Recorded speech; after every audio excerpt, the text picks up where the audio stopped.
Good evening, ladies, Wow. gentlemen, everything in between and none of the above. Welcome to Shadows over Velda, episode 39. Hello. We're back. We're all here. I'm home for 2 weeks. Can you imagine? Oh, It's nice to sit in my own chair, my own uncomfortable Secret Labs chair, and really enjoyed the process with everybody. I'm in the element. It's great, and so is everybody else. We're all here. We're all having a great time. A lot's been happening, but I'm glad to have you guys here. Thank you so much for everybody in chat for showing up. Appreciate that. We're back in it. Honestly, we're rubber on the road now. I can't wait to see what's going to happen tonight, because we left off on a pretty tense moment, pretty crazy cliffhanger. We usually start each stream with a bit of an icebreaker question, something that gives a little bit more about our characters, that doesn't give the entire backstory or game away, but still kind of gives us some insight into who they are as characters. And tonight's icebreaker question is, if you could... Yeah, I'm making this up on the spot because I spent too much time planning. If you could voluntarily forget any memory that you haven't already as a character, what would it be? Oh, as a character, not in real life. I mean, I have a lot of those. Not in real life. No. You can voluntarily forget, excise a memory from your mind that you haven't already, because we'll get to Sunder in a moment. What would it be? Oh. We're going to go in reverse order, because Ben's gonna take it easy on the throat tonight, and we'll save him for last. But we'll start with Nate. Actually, Lepido Lamplight. We're gonna give a little. We'll give a little producer spotlight here. Nate has a character that is kind of like a mothkin character named Lepido. If Lepido could forget any memory, what would it be? I'd say, God, it's still the fucking Fruity is not correct. I'm just not gonna go. Okay. I changed looked at it and it, monkey. everything, and it just. Okay. All right. We'll Lepido would probably try to forget the memory of his mother, because it's one of the few things that probably is one of his few good memories that is probably so soft and such a small part of his life that contrast between what could have been and what is too powerful for him at the moment. Sure.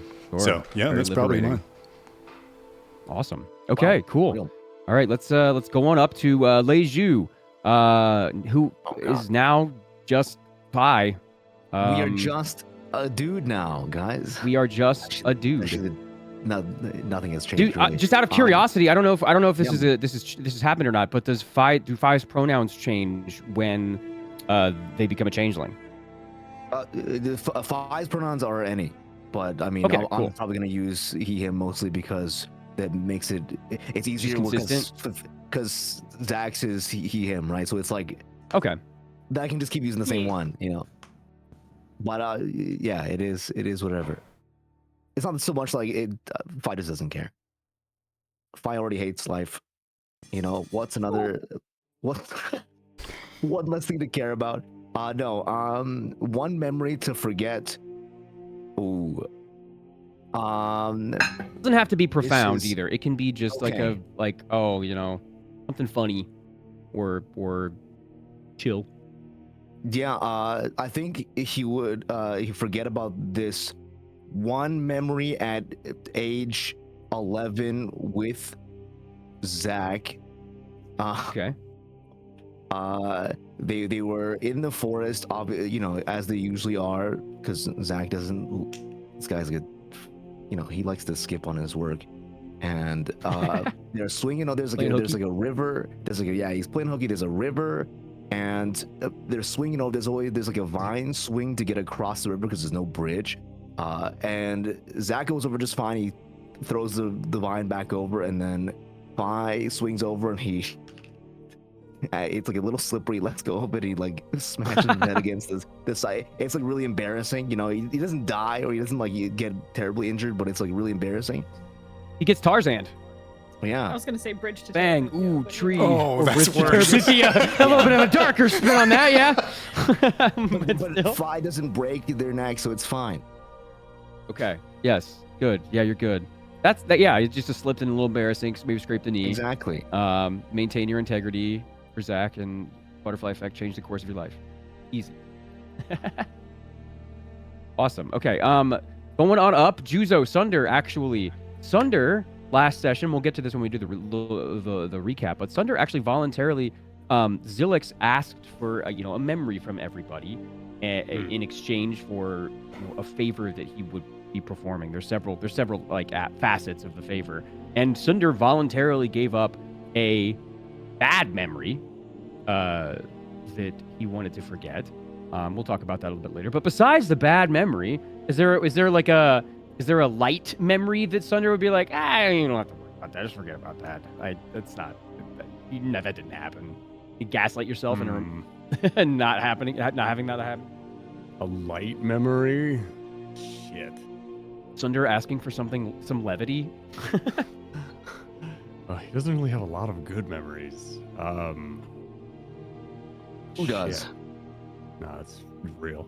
In this world.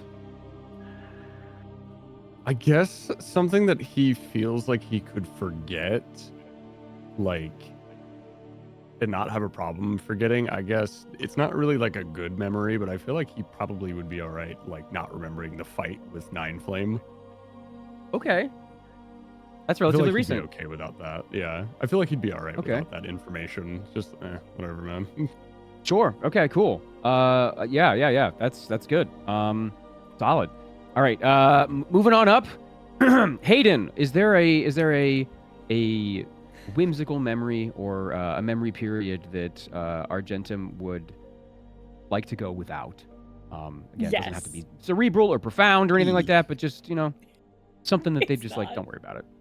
Okay. So, you know how we all look back on things we did as a kid and we fucking cringe and go, God, that was awful. Absolutely. So it would be Yes. the first story they ever wrote and read very proudly and how Oh, God. terrible it Oh, was. that's cute. On white ruled college paper. Yeah, man. It would be their very first story, probably, that they proudly read to their dads, and it was probably really fucking bad. Oh and my God. looking back, it's like, I'm good to not remember that, because that's cringe. Yeah. Okay, cool. Real. But without cringe, we can't be based. True. It's a yin and yang. But yes, I agree. I would, if I have similar memories that I would like to forget. Personal little anecdote time. This one time I got off of the school bus and this girl who I had a crush on came up to me, who got off the same school bus stop, and was like, "Hey, do you want to, like, you know how kids are? He's like, hey, do you want to kiss?" And I'm just like, literally said this, not having any inspiration from, movies or TV or anything. I literally said, I hear my mom calling me, and I ran probably 10 houses away, which is my house. So she just saw me one street. She just saw me take off and just keep running down the street, not through a house, not through anything. No, just like a quarter of a mile down the road. No shot, dude. That's a Oh, fucking man. cartoon, dude. Yep. I think my mom's calling me. Yeah, that Can we was get like That's an so actual funny. animation of Alpha doing this as an Oh, no. It's a No! roadrunner, like, Do you wanna kiss? cloud You wanna of your kiss? silhouette. I hear my behind. snail calling me and run. Oh wow, that's I forgot Away. I forgot to leave my snail on. I left my snail I on. need I left my to snail on the water my snail. But yeah, okay, all right. God. Very Chat good was choice. saying it may have been fan fiction. You don't know. Oh God. Honestly, yeah, you made fan knowing- fiction. You wrote fan fiction about people that lived in the village. I was gonna say, know what it probably was? It was probably Drit Stewart in fan fiction, if I'm being Oh! real. Oh my god. No, it's Hachi probably Machi. Drit's fanfic. It's most Oh my likely what God. it was. I'm putting that in canon right now. We're locking that in. I love it. That's 'Cause amazing. That's so Okay. Argentum. Yeah, that tracks. Very much so. Amazing. Okay, up Fucking we go loser, I love to Grizz. Is there a memory that Ray would like to have forgotten? In any way, shape, or form? Yeah, I'm sure there's a lot of them, but which one would you choose? Ray would forget a recent memory of Argentum yelling at him. Oh, okay. Is there a why there? That's for me to know. Okay, okay. All right. He was into All right, it. then you keep your secrets. Okay. And up we go to Silent Beak. In 3 words, Yo, Silent what Ben. memory would Silent Beak forget? In 3 words? I mean, I No, don't- you can as many words as you want. I think that Beak would. She thinks that all the memories that we have are the building blocks of who we are in the present Yeah. moment. So she would not want to give up any important memories at all. Okay. True. But if there was a gun to her head and she had to give up a memory, then she would probably ask to give up something completely innocuous that she could relearn very easily, like the embalming procedures for frost giants or something. Okay. So that would probably be her answer. Just Yeah, like, just kind of like a smokescreen memory. Just be like, ha! I can it's learn like- that easily. yeah, just like something that she can go to the old Grand Archive and pull out a book and relearn whenever the fuck she wants to. Beautiful. Very good the choice. one Okay, memory cool. where you added a new big word to your vocab. But you forget the fungal language that you learned. No. No, we need that. Okay. All right. Very good Developed options, it. guys. Very good choices. Again, learning a little bit more about the nature of the character, not necessarily the character itself. So you guys get the assignment. Amazing. So when we got together last, we started delving deeper into what is becoming the location traditionally known as the Underdark, which is the hollow, cavernous, vacuous space that exists underneath the black stone layer of Lothlorian and presumably all of Velda. It is immense. It is well traveled. It is scary and a wild frontier, much like the Lothlorian itself, kind of mirrored underneath. This particular part of the Underdark has been overrun by some myconic system that has permeated most, if not all, of the space that exists in this stone lung underneath of the spine of Lolth. You were entrusted with, or were given the guidance of several myconic servants, or these myconic, what do we call them? I forgot the word. Like these fungal hosts. That's what they call them.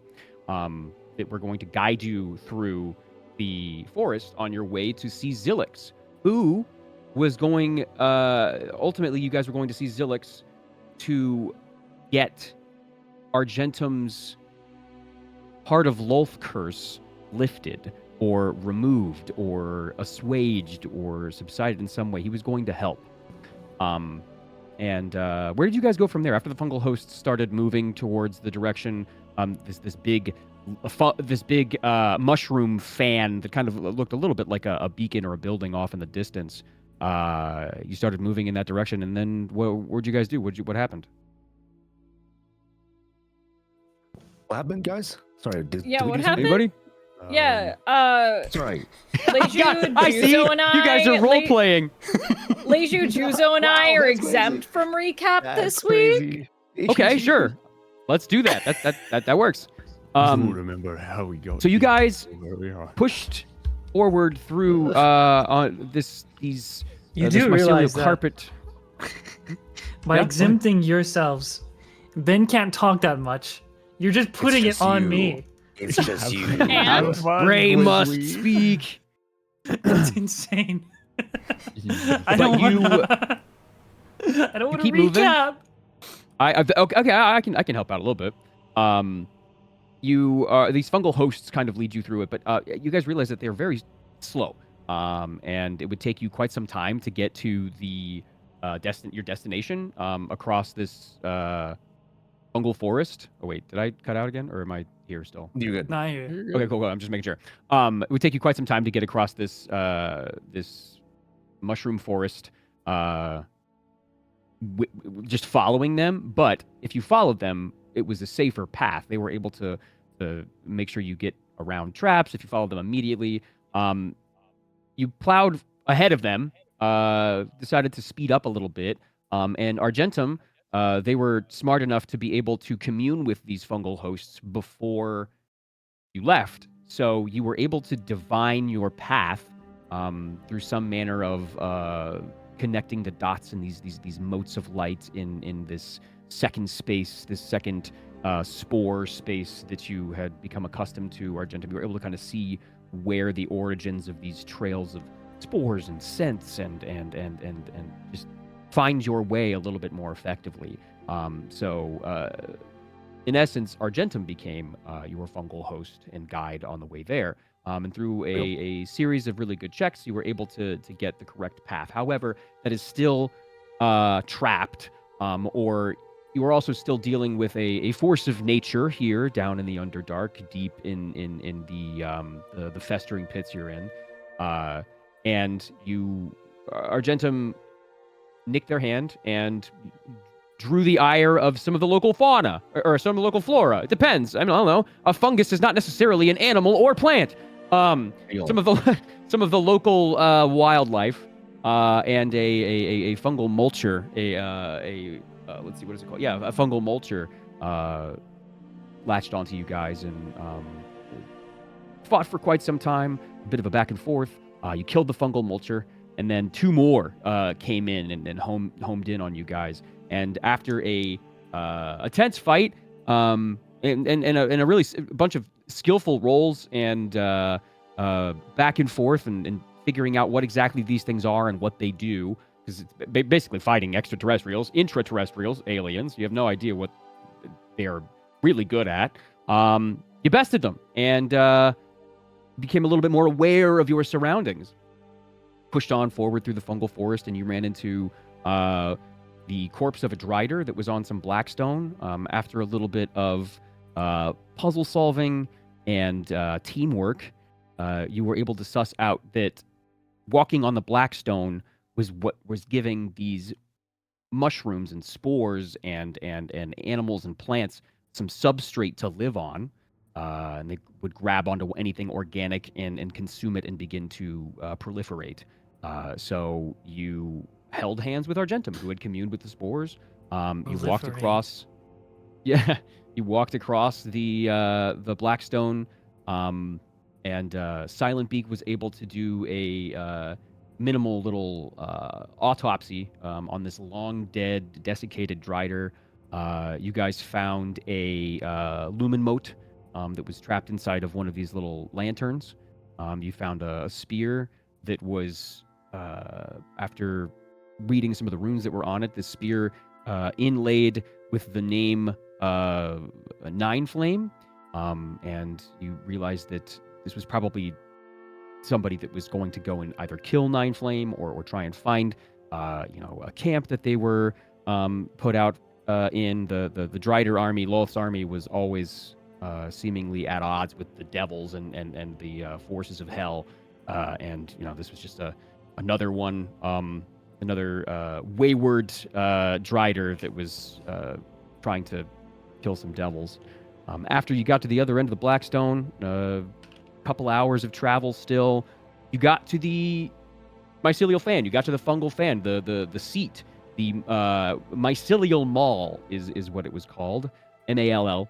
And you did commune with Zilix, who uprooted dozens and dozens of myconids around you, different sizes and shapes, tall, short, thin, wispy, gangly, dried, young, old. bulbous and tumescent or thin and liquid filled. It ran the gamut. It was quite a display of the sheer biodiversity down here.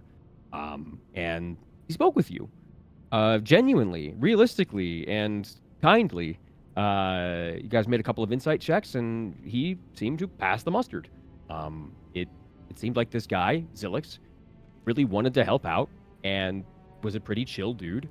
And there wasn't anybody corporeal here. It was just the we, us, our of the spore system that was Zilix. The mushroom behind you was Zilix. The mushroom in front of you was Zilix. The building that you're in is Zilix. The air you're breathing is Zilix. It was all just one with itself. You guys struck a bit of a deal, and the deal was you would give Zilix a memory, which is why we had our icebreaker question. You would give Zilix the Cardinal of Decay, as Praetori called him. You would give him a memory, and then Zilix in turn would perform a favor, would help you guys out in some way, in as many ways as he could. The exact exchange was that he would help you guys get back to your ship without, triggering traps or finding, pockets of people or something like that. And some of you offered to give up a memory without seemingly asking for anything, or to kind of pad the deal, as it were. Do you guys want to go around and tell us what memories you actually decided to disseminate into the system?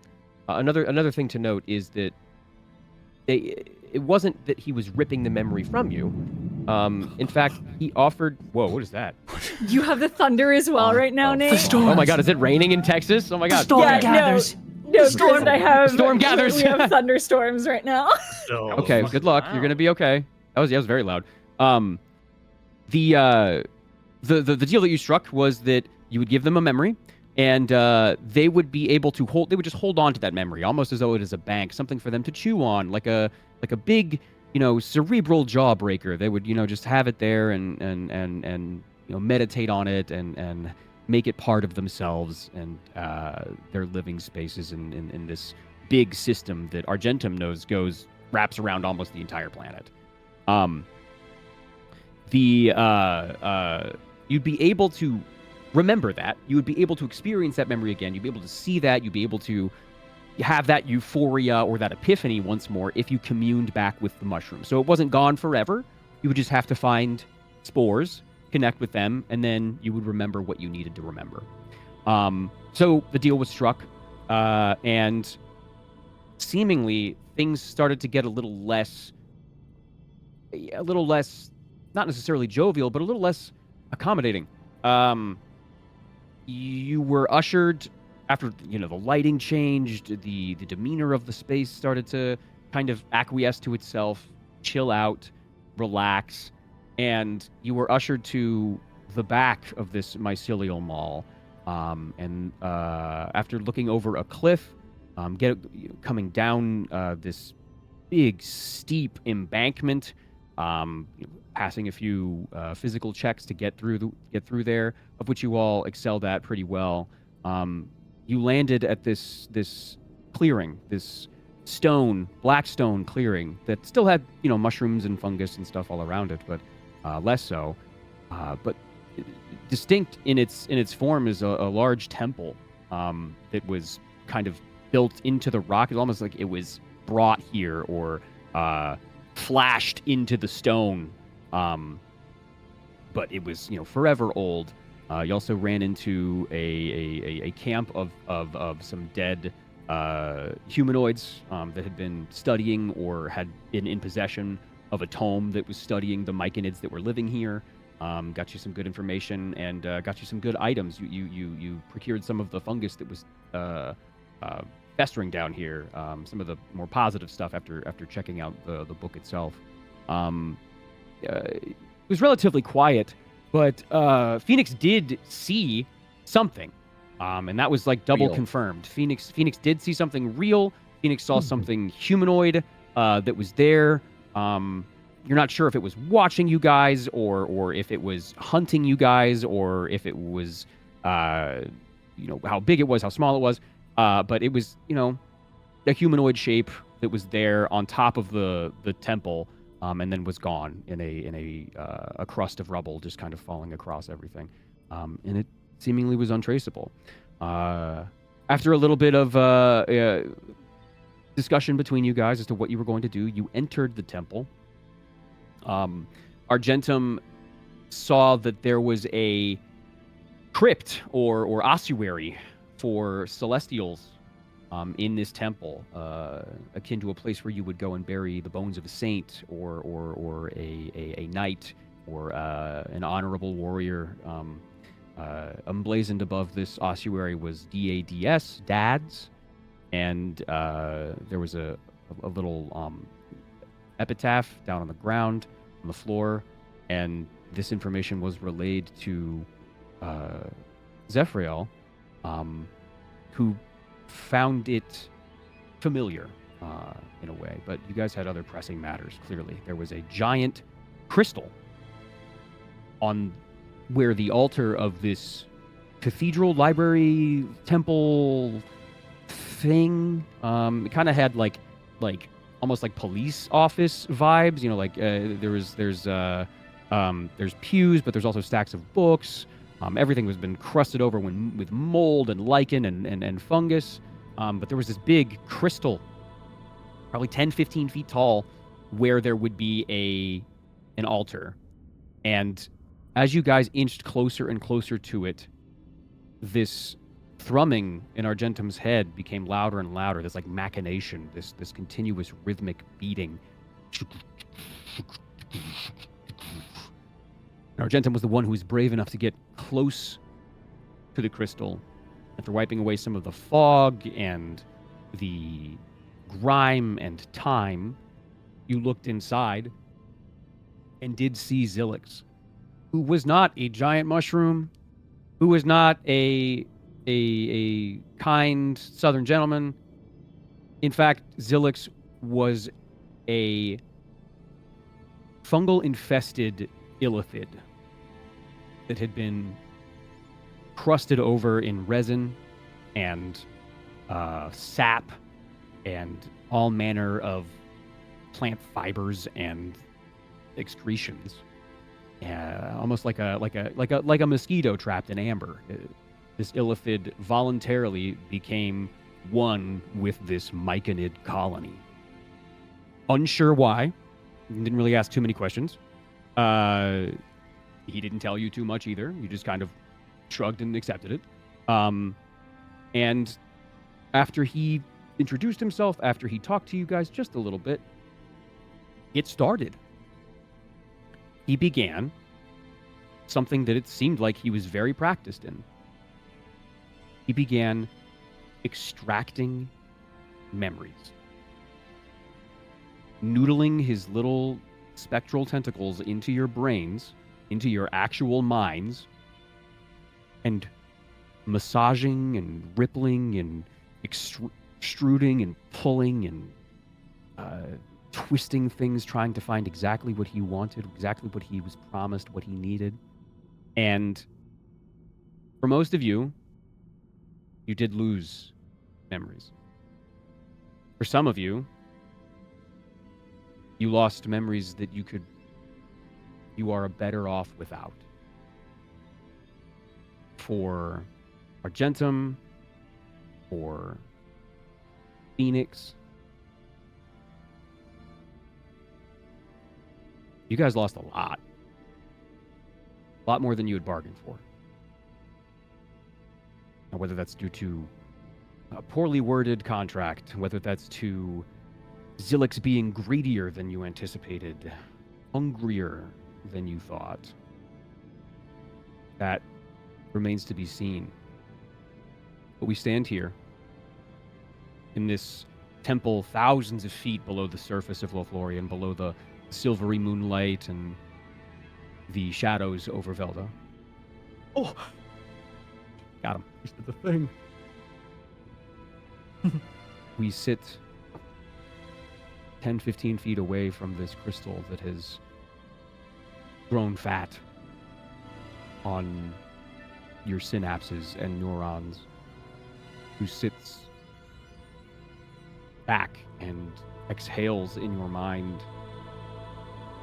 and doesn't say a whole lot, but a faint blue light cascades from this chrysalis. A purple fog begins to slough off of it, and it is silent, save for these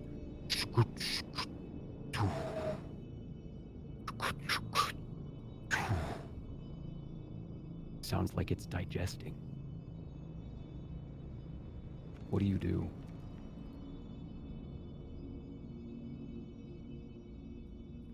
What the hecky?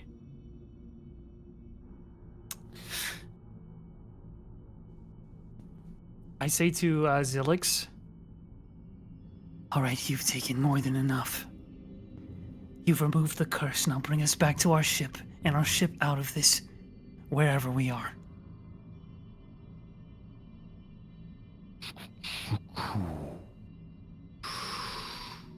Why the rush?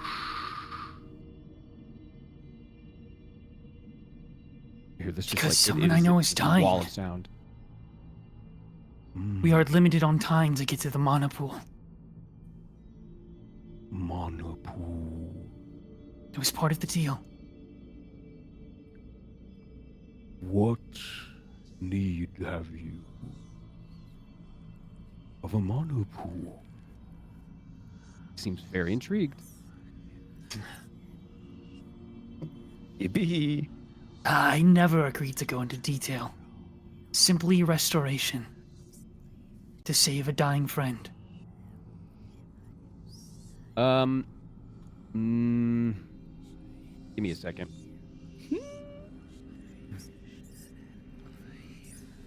Okay. I will need you to make a wisdom saving throw.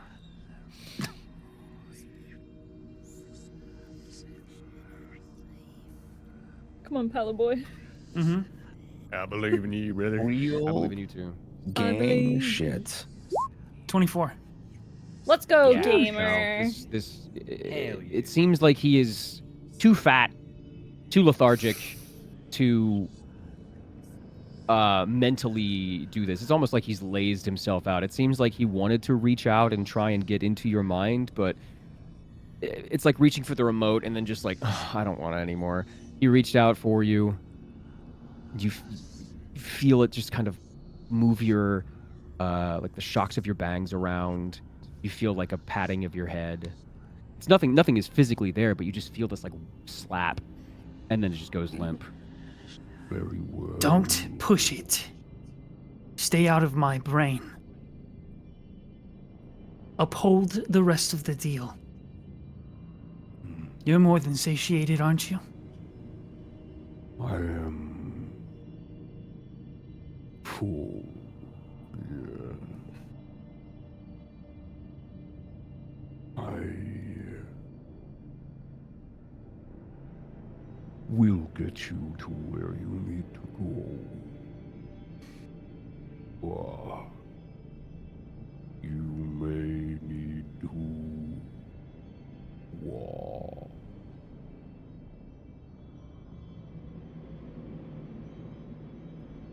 Walking. Did you say walk? Walk. Yeah. Why?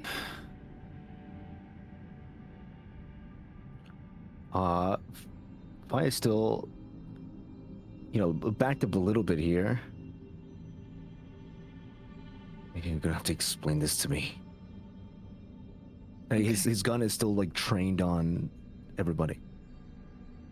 Okay, let's take this slow.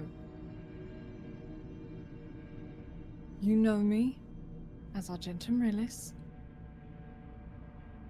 This is Zephryo, Silent Beak, and Sunder. Sorry. The notifications of my brain, you see. Your brain download. You finished downloading. I finished downloading. That's the sound that Orb makes whenever he's done. We are friends. We met in Ivbranca. We were all there for a funeral. For the funeral of Baron Addo. We were honored guests. We have since been traveling together. We've just come from Ipswich's castle. Do I remember the people that are being mentioned right now? Make your check. Okay. Would Fi not remember Ipswich? There's some people that wouldn't. Yeah, there are some. Yeah, we talked about this. Yeah, 22. Hey! Ooh, I don't know how it works. You remember that. It's slowly coming back to you. Yes. You remember Ipswich's castle. Right. You remember Baron Edo. You remember the funeral. Traveling, it's foggy. A lot happened. Can't quite put everything all the way together, but yeah. Fine. You believe our gentleman. Grabs his temple and but his gun is still up. And then he'll point the gun at Zephyriel. You. And then at Argentum, and then at Silent Beak. I remember you. Beak will like raise her hands up, like, whoa. And then, as Argentum starts speaking, Fi swings the gun over to Sunder. I don't remember you. Relax, all right? Logically, it doesn't matter what you remember. We've been traveling as a group. It's not like suddenly two of us changed. No one here's a threat to you, save maybe you this all hear orb. you all hear Zillick start to like laugh in your head, in the back, almost like he's watching from above. Funny, huh? Think this is funny? You think this is funny, You bro? think it's fucking funny? This guy thinks he's funny. So I see a battle map, Zilix. Don't push your luck. All out of character. I'm gonna need, let's see, who has a passive perception above 15? Beats it or no? I No. do! No, I it have doesn't need to be. 16! Okay, no. I Okay, don't anybody have who has a, huh? Go ahead. Oh, I've got a 17. Okay, anybody above a shut 15 up, with a yeah. passive perception, roll a perception check for me. Wow! Wisdom's my fucking- lowest stat, dude. I'm fucking stupid, man. I got a 12. Okay. 14.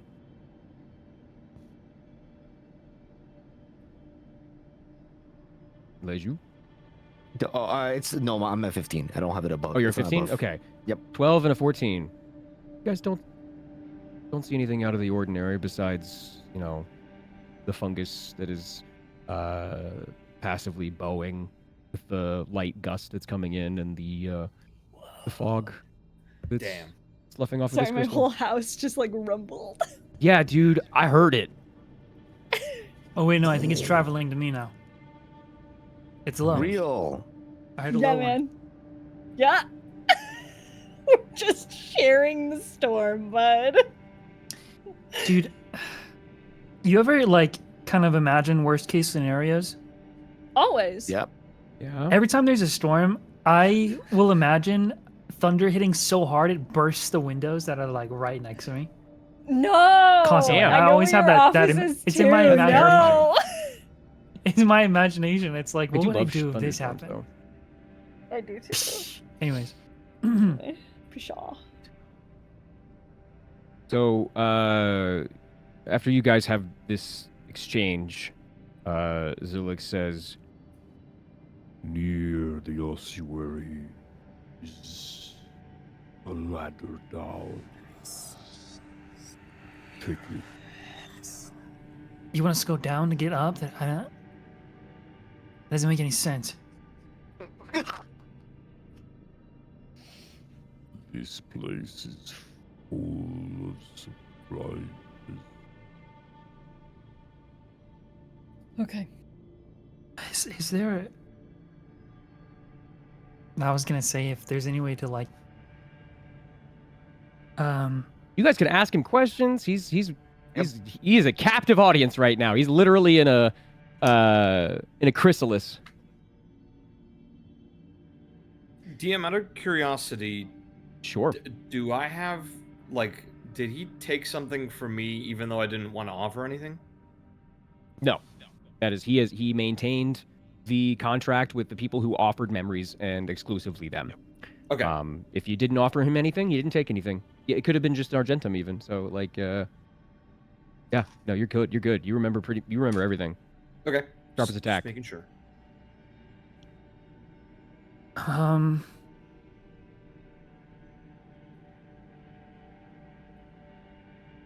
Well, remember what I, the deal that I made as well? I'll need to roll for it. Yes. You remember the deal. He didn't take your memory of his. I don't need to. Okay. Yeah, you don't have to. No, he didn't take your memory of your interaction with him. Okay, cool. This is all. He seems pretty. To use in-universe terms, he seems pretty lawful about this stuff. It's not like he is, Okay. bent on destruction. There seems to be some sort of ulterior motive. There's some sort of grand design, some big scope that he has, and you guys are literally just the ones from today to him. But today it was Tuesday, right? Damn. All right, find to everyone else, I just say find this ladder. I don't want to stay here longer than we need to. I'm going to start moving away and start feeling around. Feeling for like drafts of air that might come through a gap or a crack from All right. Make an investigation check. Look around. You as well. Both of you guys, please make an investigation check. 17. 17? 20. 20. So 17 to 20, you guys get this place up and down. And yeah, there back near this area, I mean, you guys probably go you can't like exhaustively search this place. It's fairly large. But there is indeed a ladder down over here by this like cloud of spores back here. It's a trapdoor. And I think it's probably since you got the 20, probably you who discover it. But as you break away from the party, and you're going over back by one of these larger bookcases, you hear footsteps on top of the bookcase. Here. Oh? Pretty quickly. Something over here.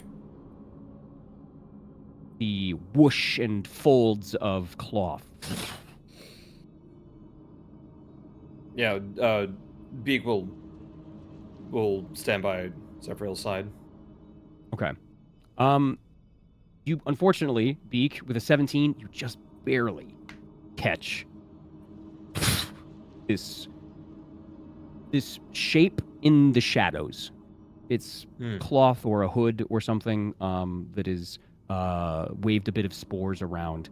And as you walk up to Ray and this trapdoor, you do see some disturbed dust and debris on top of these bookcases. So we would be all the way over here now? Yep.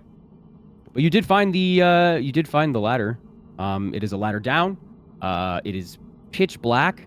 The ladder itself is an iron ladder. And it's hard to see what's down below it. Can't quite make that out. But there is an exit to this place. I mean, noticing that there's only like one set of footsteps coming along, I shout out, you have more memories you'd like to sacrifice, or? Hello? No? What's going on, Ray? Let's move. This is the way out that he's saying that we need to Right. take. Before Alright, we that, I get what I came here for. Answer. I'm talking to. Yep. You shall. In time. Fucking bitch ass. I know, right? Bastard. Michael Jackson. He starts to like pick up his words. And you see this crystal start to vibrate a little bit. You hear in your head this, like wheezing and gnashing. And everybody hears almost like he's yelling. How did you find me? And out of the shadows, this cloaked figure comes. Oh shit. Oh shit. Me Oh fuck, here we go. grab him. Do you guys see what happens when we take our time? Well, I need my money. Oh, he's so big. Holy shit. There's a Okay, cool. lordgeman. This cloaked Lord figure Kane. comes from the shadows. He jumps down one of the rafters and runs across this bookcase and jumps down. And you hear, "More thralls for your army, Zilix." As he slowly starts to approach the crystal. You are quite easy to locate. You are trapped. And this figure is smiling clearly under his cloak, a very masculine voice coming from this just almost like this shadow in a green, dark, dingy, dusty cloak, covering much of his form. It's hard to tell even if this guy is armed. And he starts to approach. Silver hair is peeking out from underneath of it. You maybe can surmise that this guy is a drow of some kind. But he stands proud and almost like he has power here. And he looks at Sunder and Argentum and Phi. You are not enthralled. What did he offer you? He was removing a curse from me. Silence. Do not speak to him. Make a wisdom saving throw, Argentum. Thank God I have advantage. Can Beacon Eye act? 14. If you would like to. Would you like to do? We hear the voice, the other voice. You hear him speak. Yes, you hear the unusually like tenorous, biting that you're familiar with as a masculine drow voice. Yes.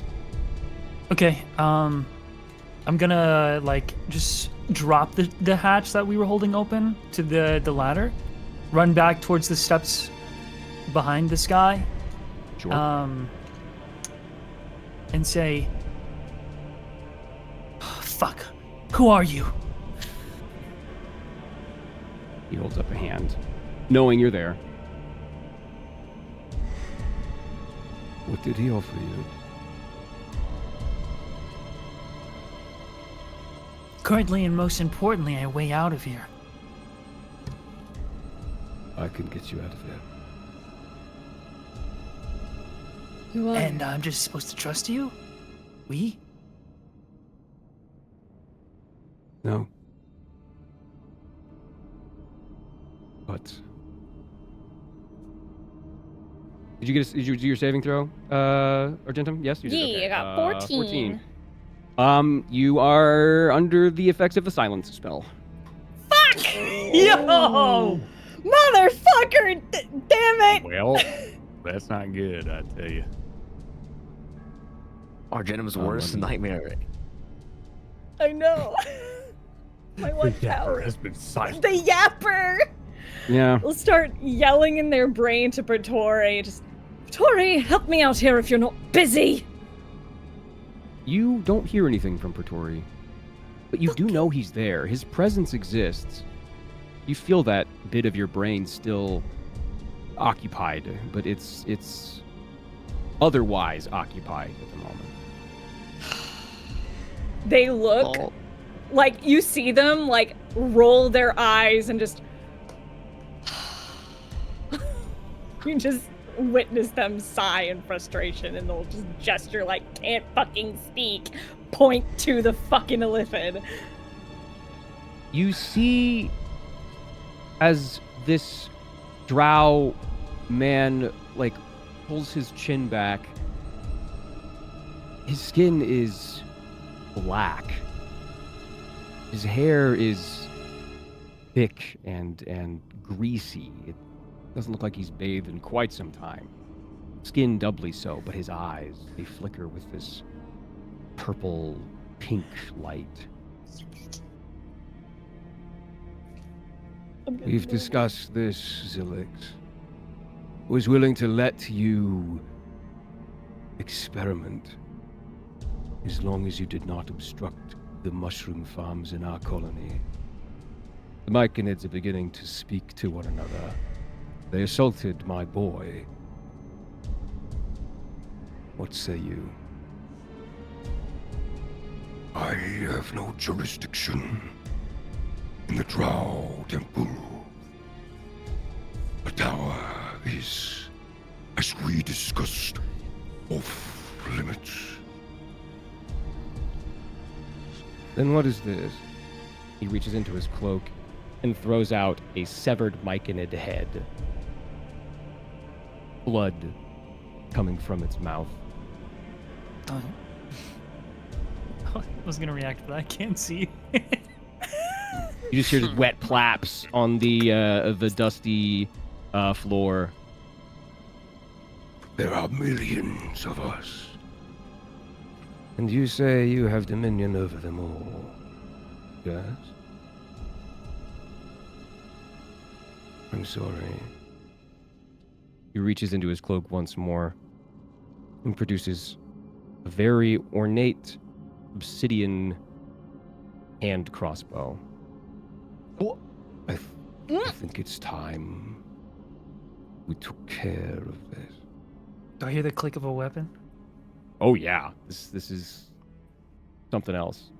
Argentum's gonna run forward and like kind of step in front of it, like closer to this drow, like just holding their hands up, like don't, like His don't eyes do it. go from Zilix to you, and they squint a little bit.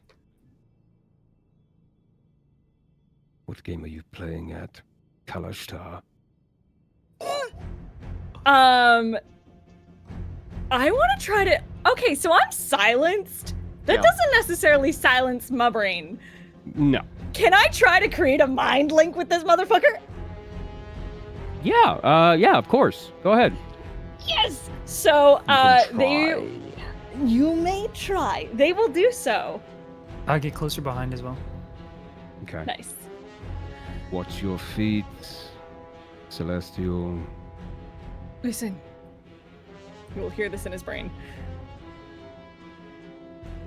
My name is Argentum Renis. The quarry soul whom I am bonded with.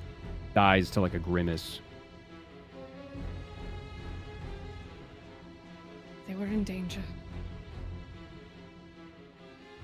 There was a curse upon me. They knew.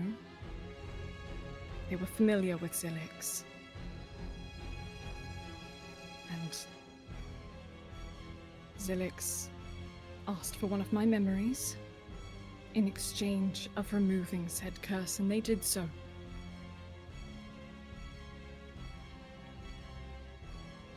What curse? He lowers his hand crossbow. Still staring at Zilix, though. Of Lolth. She infected my heart.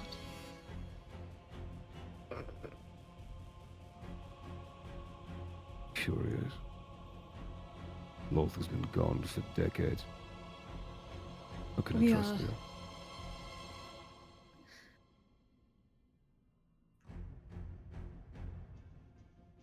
We are unfortunately wrapped up with her son. friends. Please. I'm sorry you and Zilix are having your differences. But he's a friend of my quarry. He is no friend. He is an illithid. He has usurped an iconic colony after being ostracized from his elder brain. Isn't that right, Zilix? You just hear a very low rumble. Interesting. So is he out speaking out loud now? Halfway through the sentence, you just hear, ostracized from his elder brain. Isn't that right, Zilix?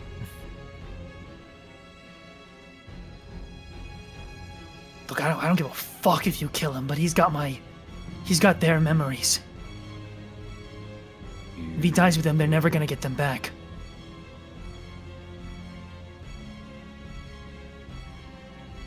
Why don't maybe we work together here, huh?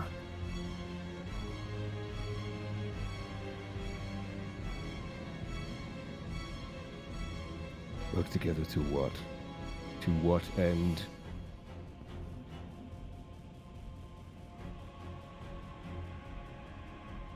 You know, compromise. He has threatened my compatriots for years. I've watched him fester, watched him grow, and given him every opportunity to stay in his cage. But he continues to bite the bars. He raises his hand crossbow again. The amount of restraint to keep me from squeezing this trigger would be more than any of you have to offer me right now. But you mentioned Veyron. Yes. He'll hear in his head because I can't fucking speak. And you? He turns to Ray. You just feel his presence shift. You bear the marks of penance, yet you are no drow. That is unusual. Doesn't make any difference to me. It makes all the world of difference to me. It's because you still have your eyes.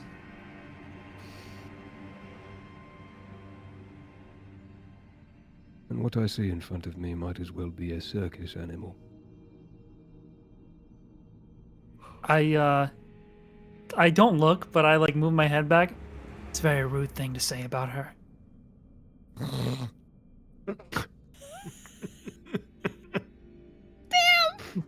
That's annoying, bro. Come a little closer, Beak. Is not gonna hurt us.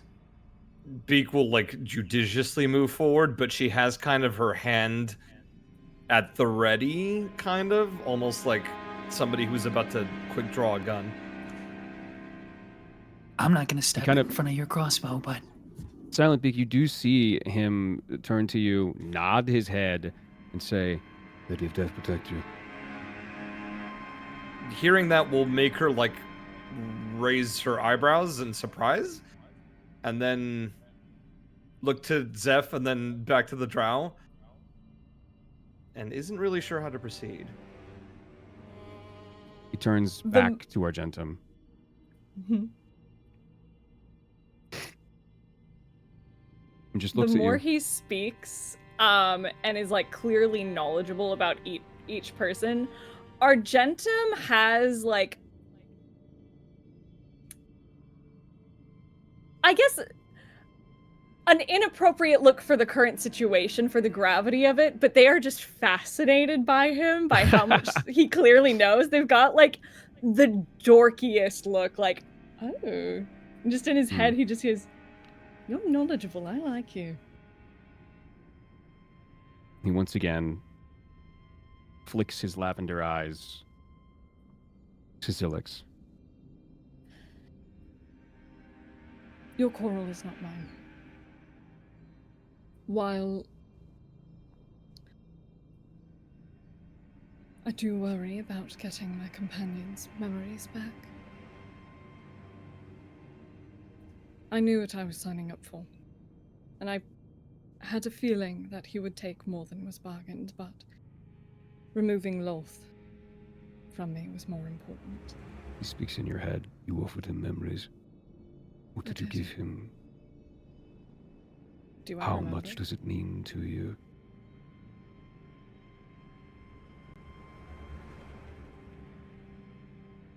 Do I remember what I gave him? Nope. I assume. Did we all will see if the you- memories? If you all did not see the memories. Okay. Individually, you know what you gave up, but the only way you can remember it is if you commune with the spores again.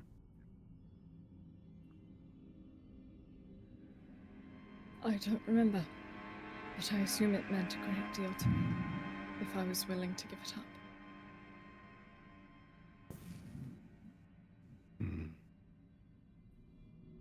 Zilix, Yes. you will be confined to the Middle Dark, and you just hear it for the foreseeable future. Retract your spores from the upper, mid, and the Drow Tower. But I don't have spores. Retract your spores from the Drow Tower. This is your last and final warning. Do not bring... Do not bring surface dwellers down here. It is unsafe for them. It's unsafe for you. I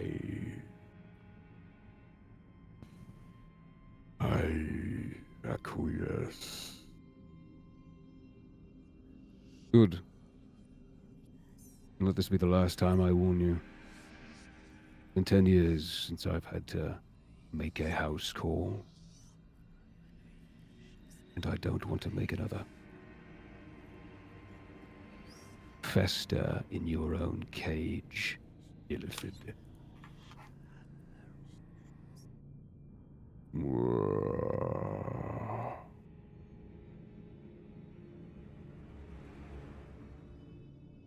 And you need to leave. This is not safe for you here. Your mission is complete. Your memories are gone. You may commune with the spores. Do you know the way back?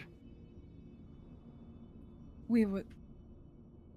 They'll speak in his mind, 'cause I don't know if I can talk yet, but we were told there was a ladder that my friend Zephyriel found. The slaver's root. It's riddled with parasites. He wanted to found feast it. on you. Fucking jackass. You were Hmm. to Is become this out loud, one or with is it him. in? His Oh mouth no, still? he's The- this cloaked drow clearly has the power, has the cards here, and he is like this seems like a sheriff or something. You know, like this guy has some authority. It's still in their brain, right? Or Gentum Because he's saying- and him, Oh. yes, but Yeah. Okay, so we don't hear this part of the conversation. no, Mhm. you did not know. I was reacting out of character. Oh, okay, cool. I can take you where you need to go. But if you came from where I think you did, the tides have risen in the Dark Lake. How did you arrive here? By boat. The Dark Lake has taken your vessel. Oh, motherfucker.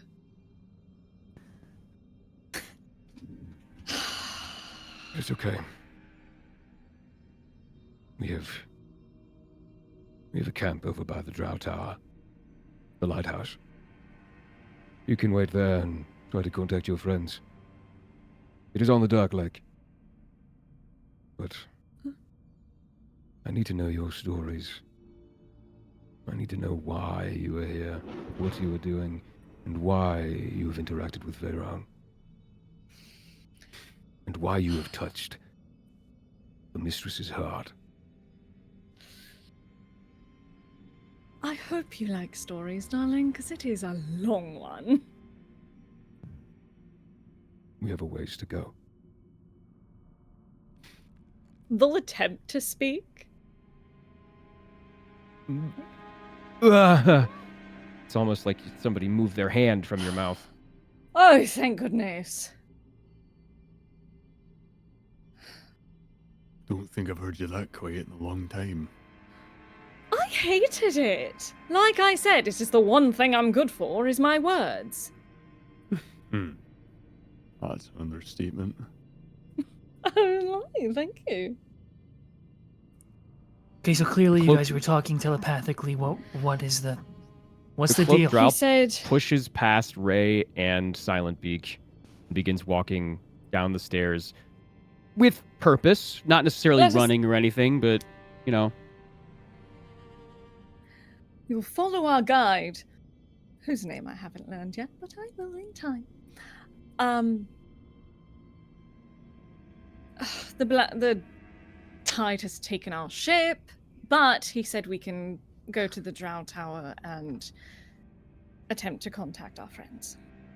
So, but they have a Londra aboard, so I'm not all that concerned.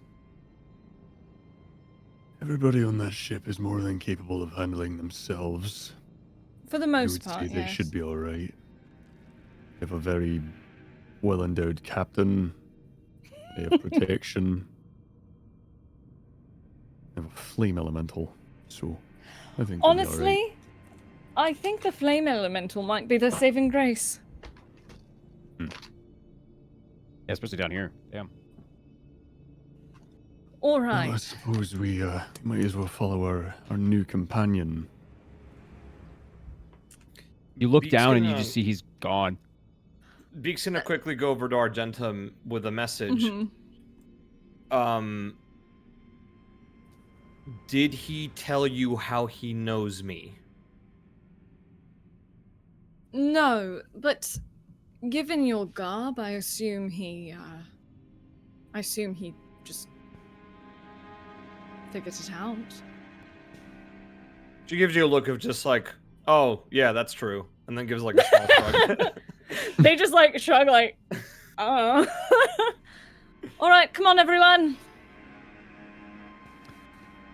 Did you guys leave? Mm-hmm. Is there Yeah. anything you would like to do Mhm. before you leave? I flip off the illithid. You just hear, Flip off the elephant. you hear a just very because- like I gotta- bassy groan coming from the crystalline illithid. Yeah. Message received. I have a question. So it's not very often that well, I guess I don't know that he's drow because I can't see. I was just curious if there's any way that I can discern who this is based on my based on the stories I've heard growing up. Make a history check.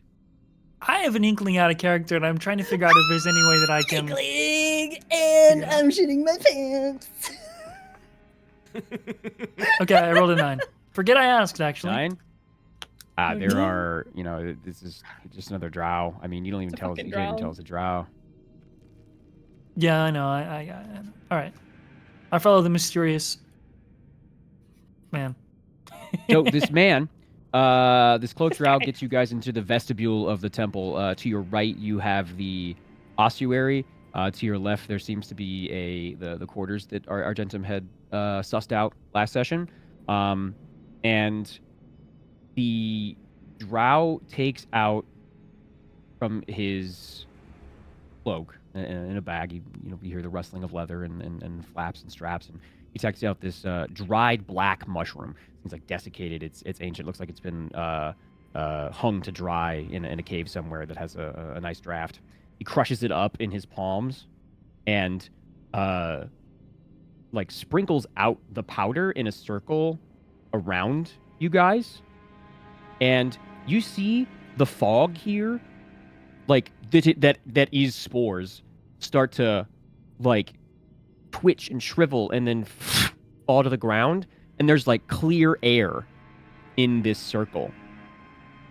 And he speaks to the group and says, it pulls his hood down a little bit, obscures most of his face. Says, We can speak freely. Xerix won't hear anything we say here. Fascinating. What? How are we getting out of here? That's Sorry, quite some trick. Before I help you, Who? I need to know who you are. Oh, you don't already know that? I know what you are.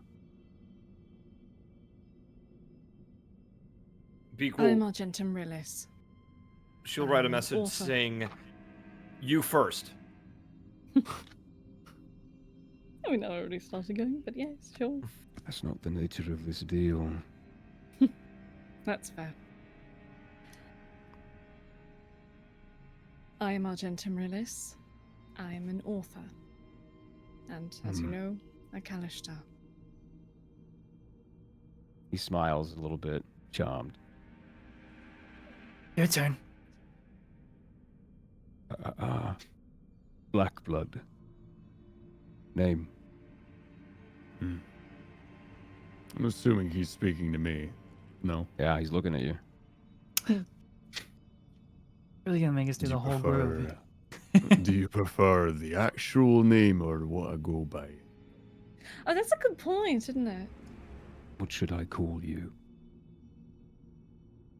You can call me Sunder. He nods, almost like there was a bit of respect gained.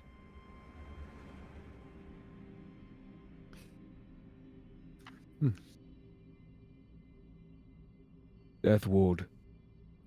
Name. She'll tap on the tablet again with "You first" still written on it.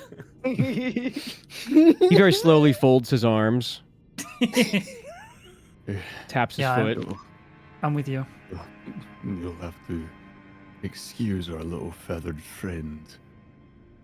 They have had their ability to speak taken from them. You, Fayborn. Name. I preferred you didn't see me like this, but It's too late for that. call me Fog. Fire. Right. Any My name chance is I get to Gammon. see your face? Name is what? Gammon. In time you may see my face. How do you spell that? This is for Let me see. like It David? is Daermon. Daermon. Daermon? Yes. Cool. Damn. Nice. Can someone spell it out of the Discord? Thank you. Yeah, is he lying about his Yeah. name? Make an insight check. Yeah, I'd like to join my buddy in that. Because I'm like, we didn't give you our real names either, so. You certainly did. I did. I gave. 23? Hmm. 21. No. Does This that is does that 21. name Okay. seem familiar? Go on. This is a name. This is definitely a Appleton. name. This is It his certainly name. is a name. This is his name. But you know, there are many names. A man goes by many names in his life. You're such a fucker. There are many names. That's And a true. man goes by. You have nicknames. You have call signs. You have false names, undercover names. But he believes he's not what lying. he is saying. Okay. Interesting. Hmm. It's a good name. What? Do I is your recognize the name? name at all? Make a history check. I was going to say, I've been here for a while. I feel like certain names might Yeah, no, you've come lived across. many lives in I'm not Lolthlorian from at this around point. here. History, you said? Yes. Has that name come up in any religious texts? 14. Make a religion check for me. With a 14, not really. It's honestly, it's kind of like Michael in Drow parlances. It's just a normal name. It's like Michael or John or Roger or Ted, something like that. It's a pretty basic name. I got 14 religion as well. 14 religion? No, Yeah. this does not come up in any Okay. religious text that you have read, at least.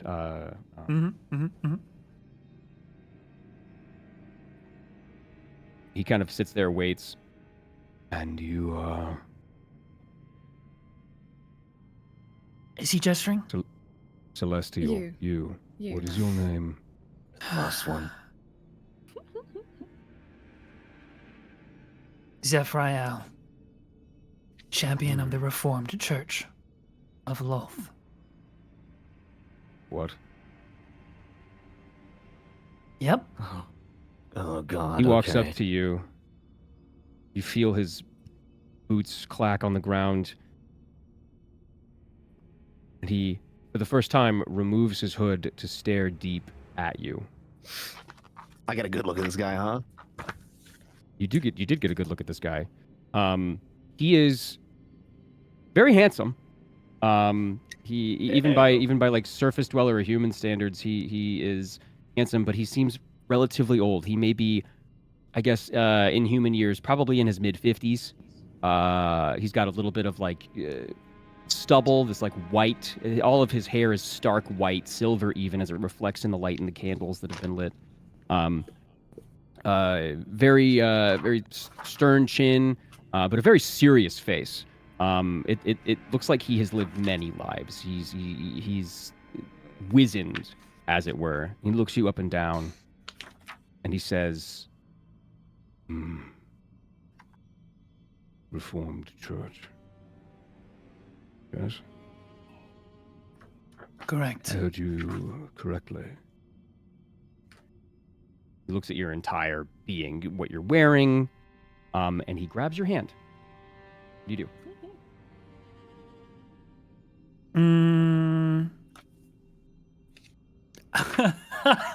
I sort of like position my hand. Okay. Jack He Ashes is like in a. It's a really stupid way. It's a pose of as if like, oh, you're gonna kiss my hand. Absolutely not. He pushes up your robes and starts running his thumb over all of your scars. All right, I And, kick him like- back. I push him back. Okay. My.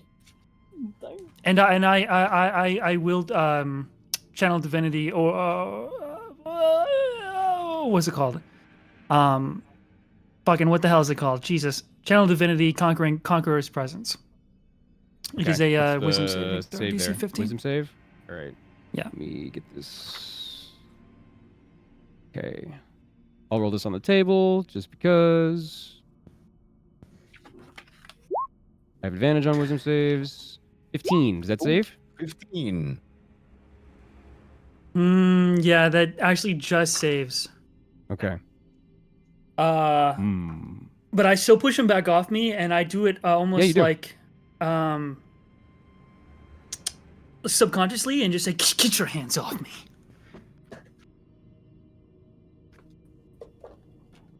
You said Reformed Church of Lolth, correct? Correct. Those are the priestesses that raised me.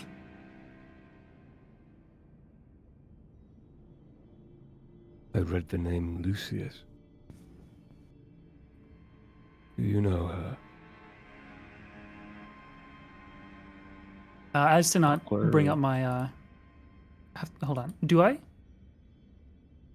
Lucius is one of the 3 acolytes. One of the 3 priestesses that found you after you fell.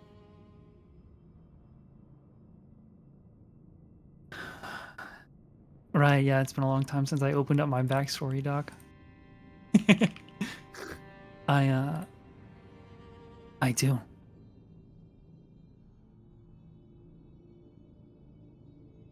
How do you know her? His face softens.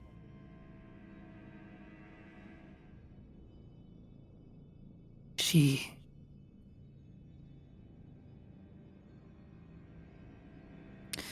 didn't just save my life. She gave me one.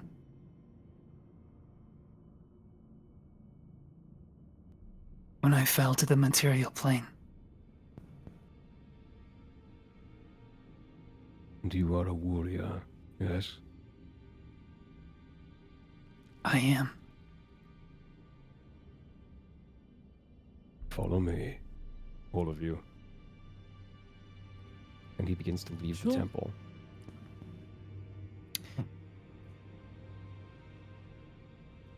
Everyone Everyone usually gets Go ahead. hit by my thing, but I will drop it once everything resolves and just sort of apologize. Okay. I don't mean to Alright. exert Cool. presence on everyone's minds. Excellent. So you guys all leave the temple, and you're back into that clearing area with the camp and the wagon that were there. And Right. the cloaked drow walks over to one of the cliffs where the cage was, and he begins to run his hand on the ground. Excuse me. Oh my god, the hiccups. Run his hand along the ground. You had noticed, Argentum, before that the wrought iron of this cage was like pried open, and whatever was inside was liberated from itself. And he tries to follow the trail of whatever was inside, seemingly, and he runs his hand along the stones.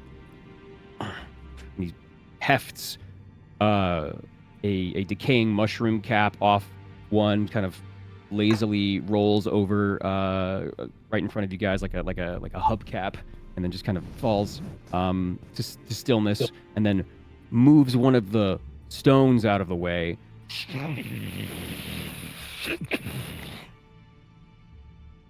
This way. Safely will get us to where we need to go.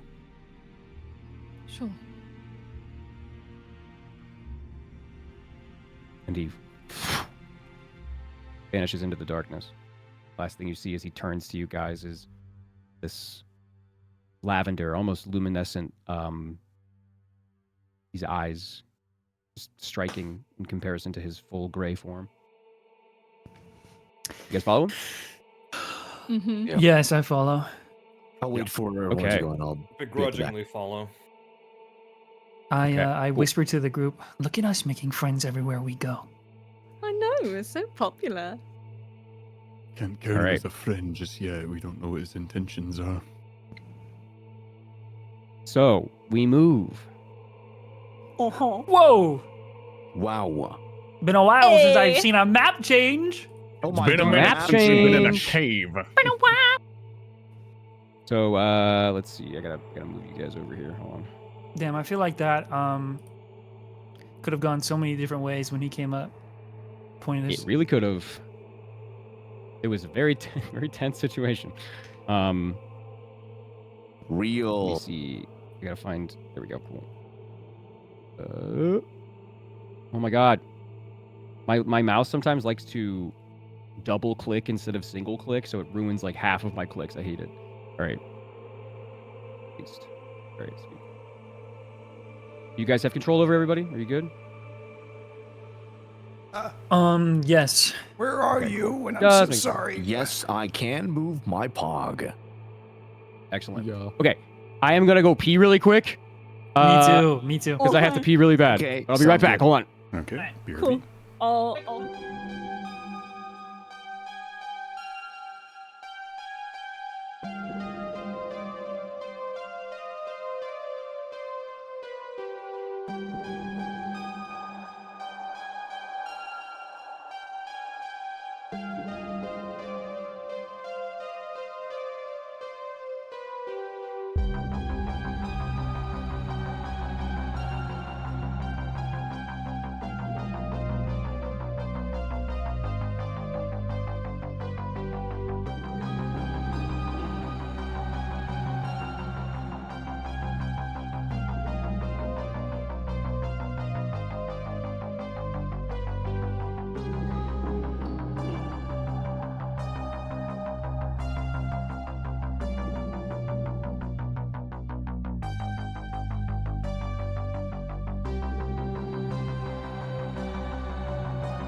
Okay.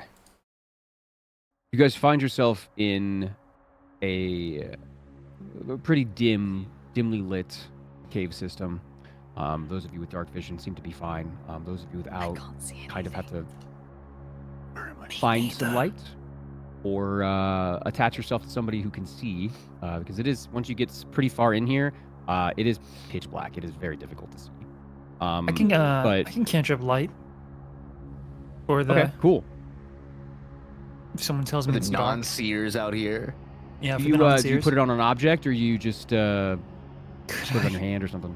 Yeah, sure. Could what would you like? could I just like poke Argentum's nose and now they look like Rudolph? Yeah. What's in my eyes, For a second, it's a little Ray? blinding, but like you can Ah. totally, Does that you can help? see very well. The see darkness now? kind of adjusts, and you're able to see. Yes, God, you suck. Wow. What are you talking You, about? you see the cloaked drow disappear into the darkness in front of you, though. Keep up. Ray. Footsteps are getting quieter. What?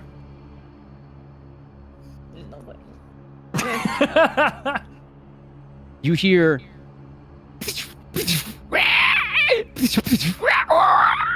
in the darkness. Oh shit! Yeah, we move. Oh, yeah, no, Advance. we schmoove, dude. Yeah. As you I'm guys gonna enter, I'll keep it in you- the back here. Okay, cool. As you enter this particular clearing with this pillar in the middle, you see 5 dead giant bats littering the area. There are a couple of skeletons here as well.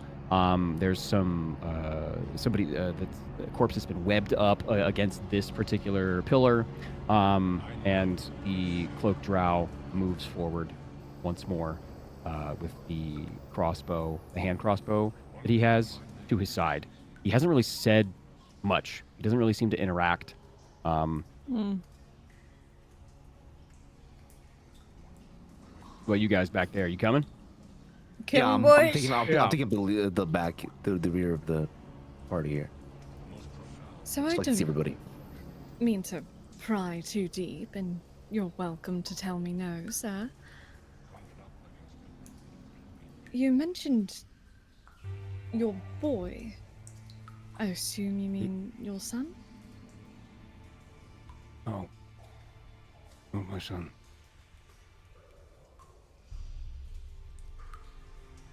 He just keeps moving.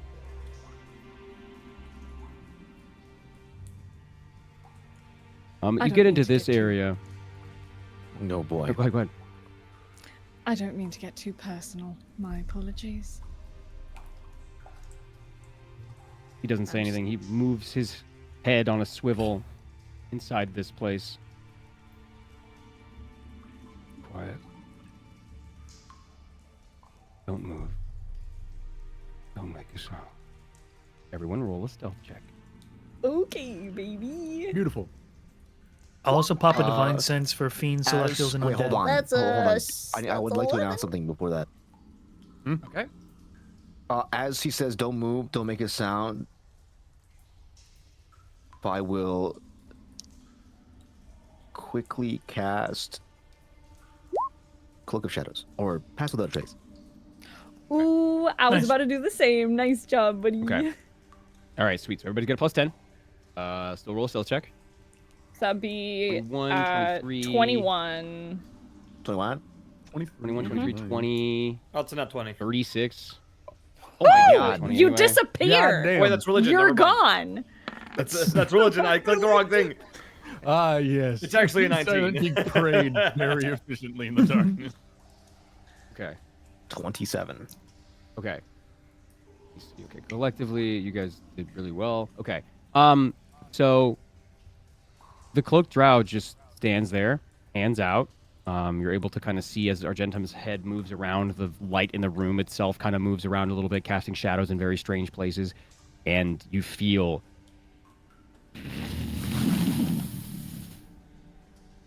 underneath of you guys, it's almost like you're standing on top of a metro. Feels like a city bus just kind of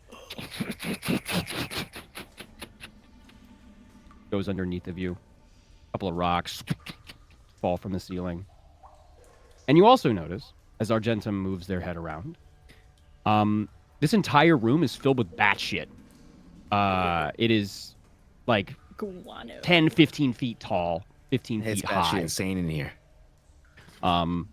Yeah, I'm sure. But the drow We can move. begins to move down into this What tiny the little shit? Is that a this hallway. It didn't. Worse. Worse. Purple worm?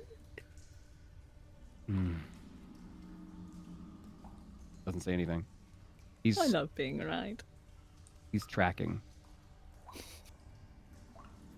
And you come into this area, and the cloaked drow takes a knee and just starts, messing with the dirt and checking the air and stuff. It's kind of giving you guys 2 or 3 minutes to get your bearings.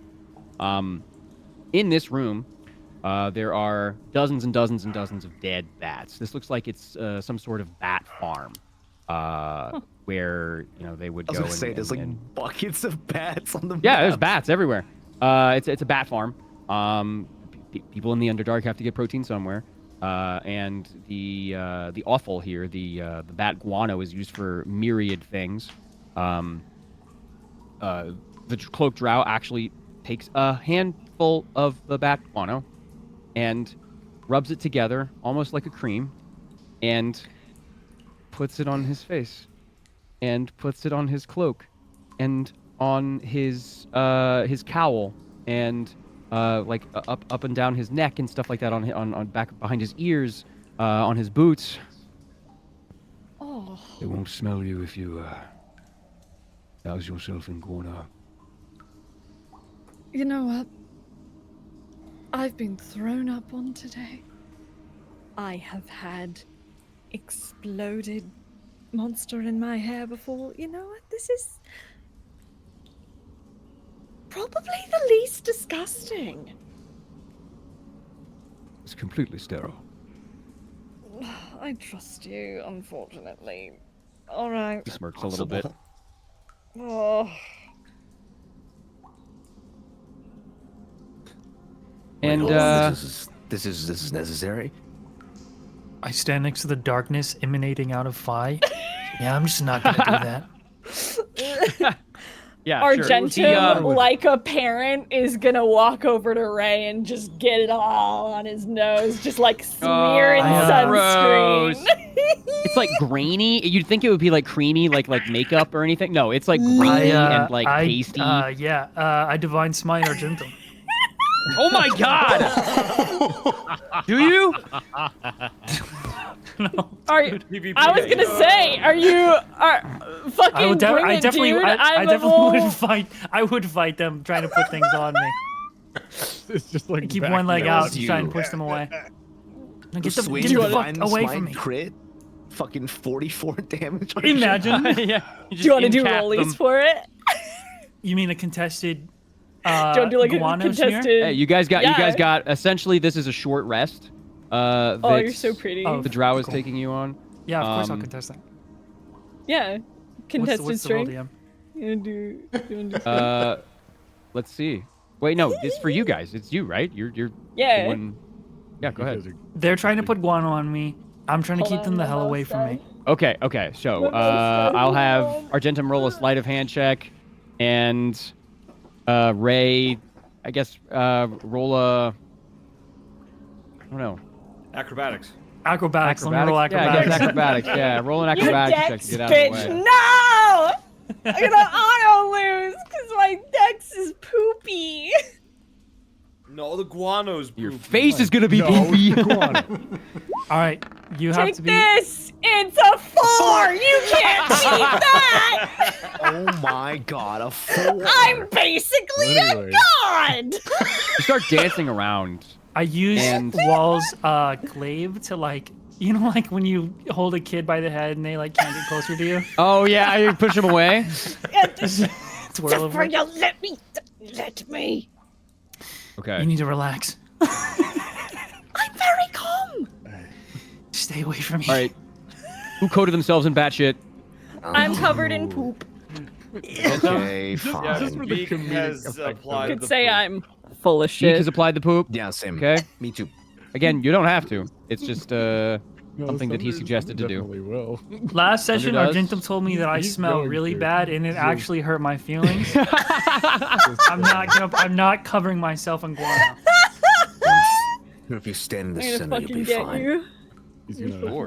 I'm, just gonna I'm get relying down on his you. hands and knees and then just dunk his face in. Yeah, Oh, you all just like God, you all God. just surround. You all Blad, just surround darling. Raphael. It'll be Body fine. just belly flop into the shit and see what happens. Blair, darling, what are you doing? Well, he said to cover myself in shit, and I feel like this is the most efficient way to do so. And he's kind of like snow angeling in it.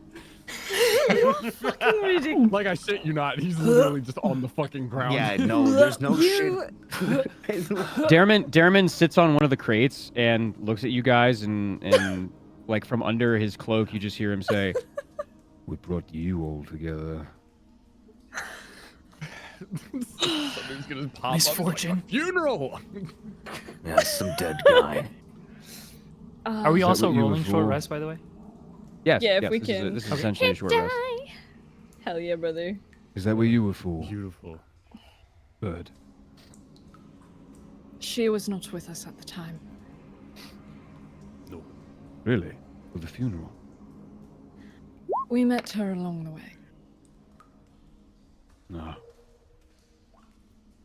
And from where do you hail, Argentum? I am from Holtzatol, on the other side Oh. of the stone curtain. Quite a ways away. Come for the Yes. funeral.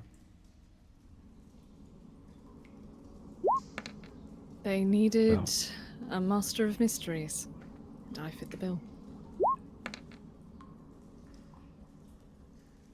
What have you written before? Long way from Long Saddle. I'm most known for my mystery novels. Hmm. Give me one moment while I pull up all of my books. Yeah. And what of you, Blackblood? How were you needed at a funeral? Kind of like loses himself, not looking at you. He's just kind of staring at the ground, taking a second to himself. Well, I wasn't necessarily needed at the funeral.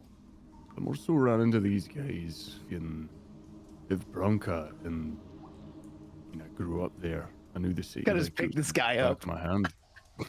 Yeah, I kind of. Sunder's gonna like tap Ray on the shoulder with his hand covered in shit. He's like, "That's one." hired me to be kind of a bodyguard. Beautiful boss. I divine smite Sunder. You can take I'm it. just kidding, but I will Oh. fight you on this. Don't put your hand on me. Whoops. No, my Wipe that shit off. uh, What the fuck is your problem? listen, Phoenix, can you didn't make a realize perception mine- check for me? Yep, sure. I would love to. I say as the roll 20 lags me to oblivion. Ooh, Holy shit. Okay. You notice two that's things. spicy. One, this drow is way more armed than you anticipated. They don't just have a hand crossbow. It seems like they are concealing 2, maybe even 3 separate blades. And, you know, a pack that is near their the posterior that's kind of like a fanny pack that just sits on their gluteals. It's covered by this cloak, so it's kind of hard to see exactly what they're carrying, but from the way they're moving in the shadows and everything, you're able to tell that they're armed almost to the teeth, and Right. Yeah, quite stoic. And you noticed that as Argentum's been moving their face around, illuminating the awful farms, the guano farms, you don't have a shadow anymore. You cast no shadow from any angle.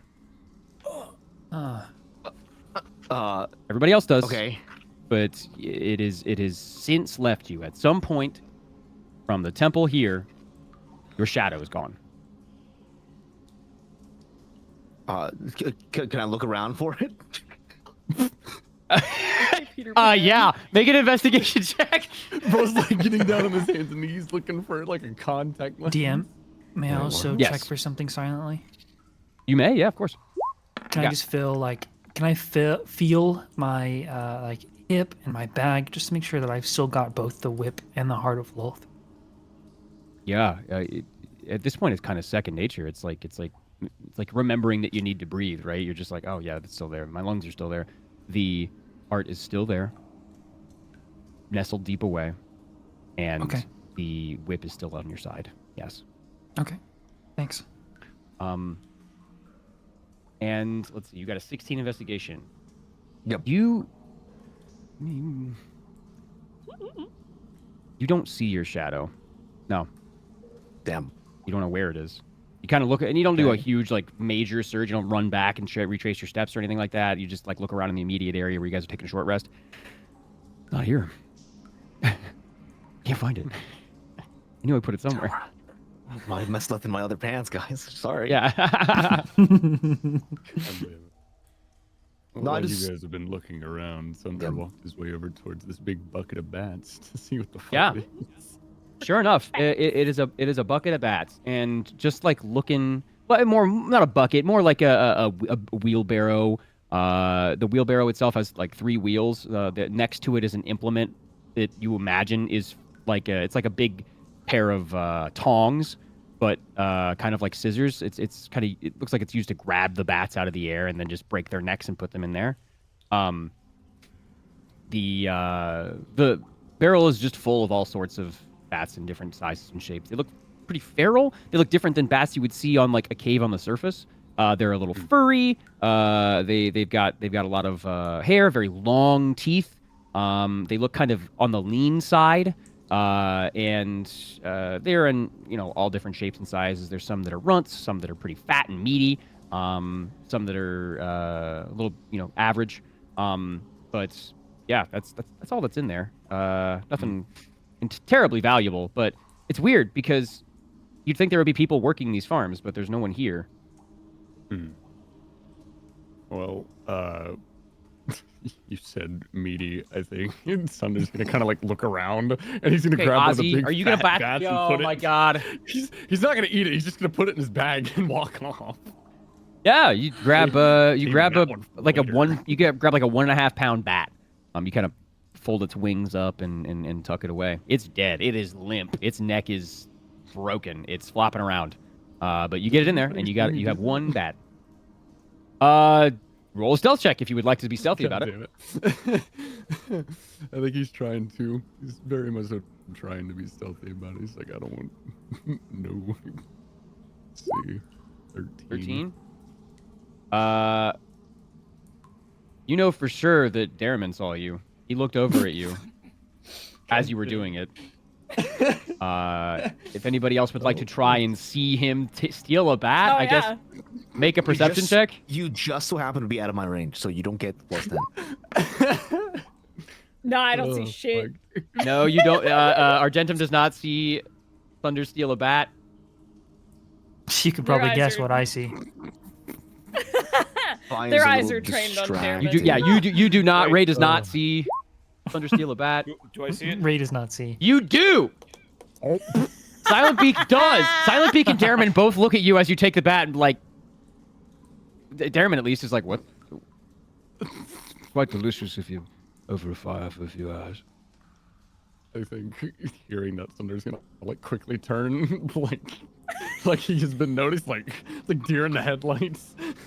Yeah, Beak made eye contact with you as you were doing that, and then you did that thing that like she slowly looks away as if to be like, I'm not gonna comment on this, man. Listen, I've had some really weird things in my mouth. A bat is the least of my worries. Hey, You remind me of my friend. Beak closes her eyes and raises her hands like, okay, Are bro. we speaking of the book cheese? happened one time.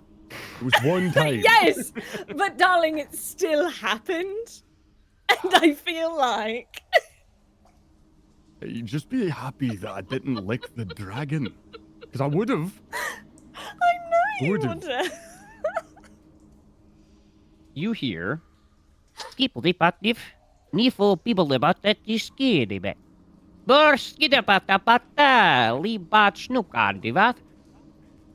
Darriman goes. Hold on.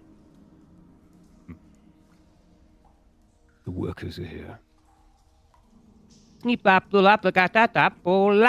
you see light coming around this corner where you guys were, and there's a shriek, some drop tools, and then around this corner comes 5 very short deep gnomes. Oh. Oh, I gotta blow my nose really quick. Hold on. I love the Underdark. I'm so happy right now. I love These the very, very Underdark. short deep gnomes. what They makes them have deep? what makes them deep?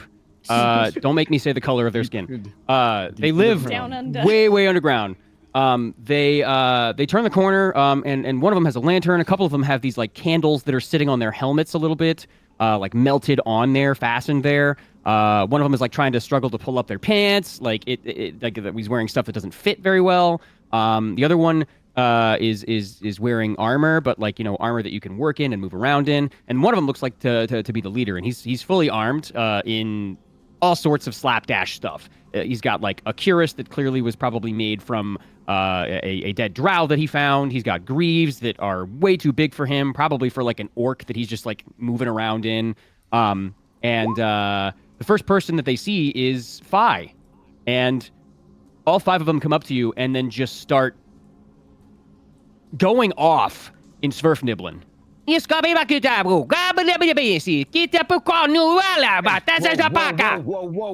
I'm gonna start backing up down the It's chamber. like the only What word that seems you to be really the problem, understood was officers? bats. These guys file in and funnel in, and they look irate. They look upset. Any of you guys speak Sverfniblin? No. You know the answer is no. No, I don't speak. speak Glep. That's not even an option, man. On like D&D Beyond or anything like that. You made that shit up, man. Common, Quarry, Exactly, you Elvish, made that, yeah. Sylvan, Goblin, Abyssal, Draconic, and Celestial. Oh no! Listen, I'm man, sorry.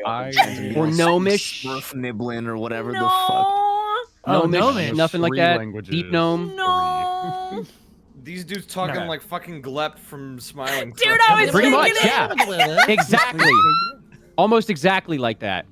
And then Darriman stands up, puts his hood down, and puts his hands out, and almost like he's like taming an animal or like calming a wild stallion, he walks up to these deep gnomes and begins speaking in Swerfniblin. Hispanawala, Ipatufa, Ushkanavara, Biganina Babalava, Ushkanavana Bagala, Tufara Babar. And it just keeps going for like maybe a minute or two. They talk back and forth a little bit. The gnome does the like fingers to the eyes to Dareman. And then he bows deeply, like way deeply, like way deeper than you think. Past 90 degrees. And sits back up. Nods. The deep gnomes. Niskara Batalala Nava. And then you just hear Batalala Nava, Batalala Nava. As they like disseminate themselves, pushing past you guys, going up towards Sunder, kind of like pushing your thigh out of the way and rifling through these dead bats. A couple of them go and grab like some of the shovels that have been laying against the ground and these boxes and stuff and start to work in earnest. One of them starts to whistle and they get big old scoops of this guano. A couple of them wheel out some of these barrels. One of them goes back over into this cave over here and you just hear splashing for a second. And this is, as you guys have been here and are chilling here, it has become an active war zone. And they're not too happy that you're here, like at all. They're kind of, if you bump into them or get in their way, they will like push you. They will like strike you. Not like they could do too much, but you are guests in their place right now. And Dareman stands back up and brushes himself off and says, "We should get out of here." I need to learn Gnomish. Right. It's a very fascinating language. It's complicated. How long have you been speaking it?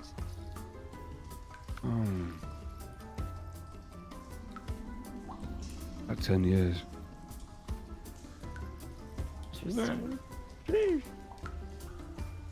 Sometimes you're forced living as close to the deep gnomes as we have. It's nice to know how to communicate, especially when your enemy doesn't. So he keeps pushing through these, big, like hills of poop. Through this area here. He doesn't tell you to stop or anything as you plow through. And then you get here. And you hear on the other side undulating, smacking, popping liquid. Yes, they had mentioned we may need to do them a favor to get out. What is needed? Kind of favor. This farm was made fertile over a very ancient wizard tower. It has since collapsed in on itself, but the magic persists and sometimes leaks through the fissures. There is an... It's almost like he's embarrassed to say this out loud. Like he's way over this stuff. There is an awful slime inhabiting their farms. Unfortunately, I may need your help. Certainly. Awful slime. We are quite capable. OFFAL. Oh, I see. Made Yes. of awful Okay. blood, Poopy slime. guts. Makes it so bad. Poopy blood and guts. Well, it's... He looks everyone up and down. easy enough for us. And you see him flick his cloak back, take his hand crossbow out, and run into the this little area here. Oh, he's fun. Okay. You just hear Before ahead. Is he? Before I go in, can I use some stuff? Can I cast? Do I have time? Yeah, it depends on what it is. You have enough time for probably one action, each of you guys. I run in. You run in? Okay, Yeah, cool. I'm going. Yeah, I run in to follow, and I have Wall's glaive at the ready. Okay, cool. Same. I'll use my form of dread here before I go in. Okay, fantastic. All right, and everybody roll initiative. Yeah. Yeah. Wait, The tracker isn't up. I know. Hold on. Don't roll yet, guys. Oh, Don't roll yet. Wait, don't roll yet. Wait. I'm clearing it. All right, you can roll. Wait. doesn't? Hold on. That's an 8. I'm So what? What's up? That's just 3. I'm just checking if proficiency goes on initiative or not. I don't think so. think so. No, it's not. It's It just adds your dex modifier. it's 10 plus your dex.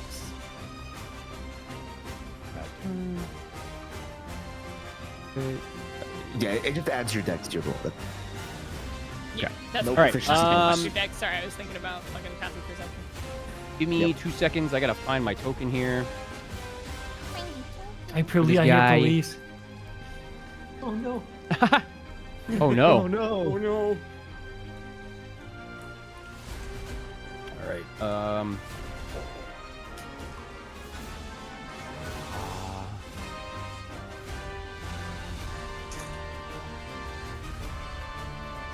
Oh. Where the fuck did I put it? Shut the front door. Shut the front door. It's taking so long. Oh God, why is everything so laggy? What did happen to the internet, y'all? Mine has been the same way. Do you? The Okay, internet question. hasn't changed. Do you have hardware acceleration turned on? I do not. That is why. Oh, okay. If you have I don't hardware think that- acceleration turned on the browser you're using for Roll20, it will make it. It'll make it the speed it's Oh, supposed dude. to be. Okay. All right. But if you have it turned off, then it'll be slow and laggy as shit. I'll fix that after this session. That's why I use separate browsers for my tabletop RPG stuff, because we have to use hardware acceleration for Foundry as well. All right. So you turn the corner, and I don't. It's way different than what you were like expecting when he said awful slime. It's this weird homunculus of this like aggregation of all these like fat parts and bones and guts combined with like this white pasty golem parts that have kind of acquiesced in like accreted on themselves in this humanoid form in this shape yeah, let's see. I have to add another turn order. Cool. Roll his thing. Sorry, I wasn't expecting for this. Okay, I got an 8. Oh, 8. Good. Where'd you get? You got an 8. Okay. Right. Okay, cool. All right, sweet. So that means that Sunder is first. He, what do you do? Fuck. All right, I got this thing. Bro was so excited to go, he forgot his turn. I need to start putting tabs on these monster sheets. It took me forever to find this guy. Dead. Oh, right. Hold on. Well. Before you take a turn, you guys turn the corner, and it is the stench of this room was overwhelming. When you came in, you're just like, oh wow, this is definitely a room full of shit. But like as you turned this other little hollow here in this cave, it got incredibly intense. It was like a wave. You could feel it on your face. It was like there was a heat to it. There was a motion to it. It was eye-watering almost, and it smells horrendous. I need everybody to make a Constitution saving throw. Shit. I'm so good at those. I'm Who's, amazing. Who's within 10 feet of me? Deke, I guess. believe I am. You get a +4 We then. all are.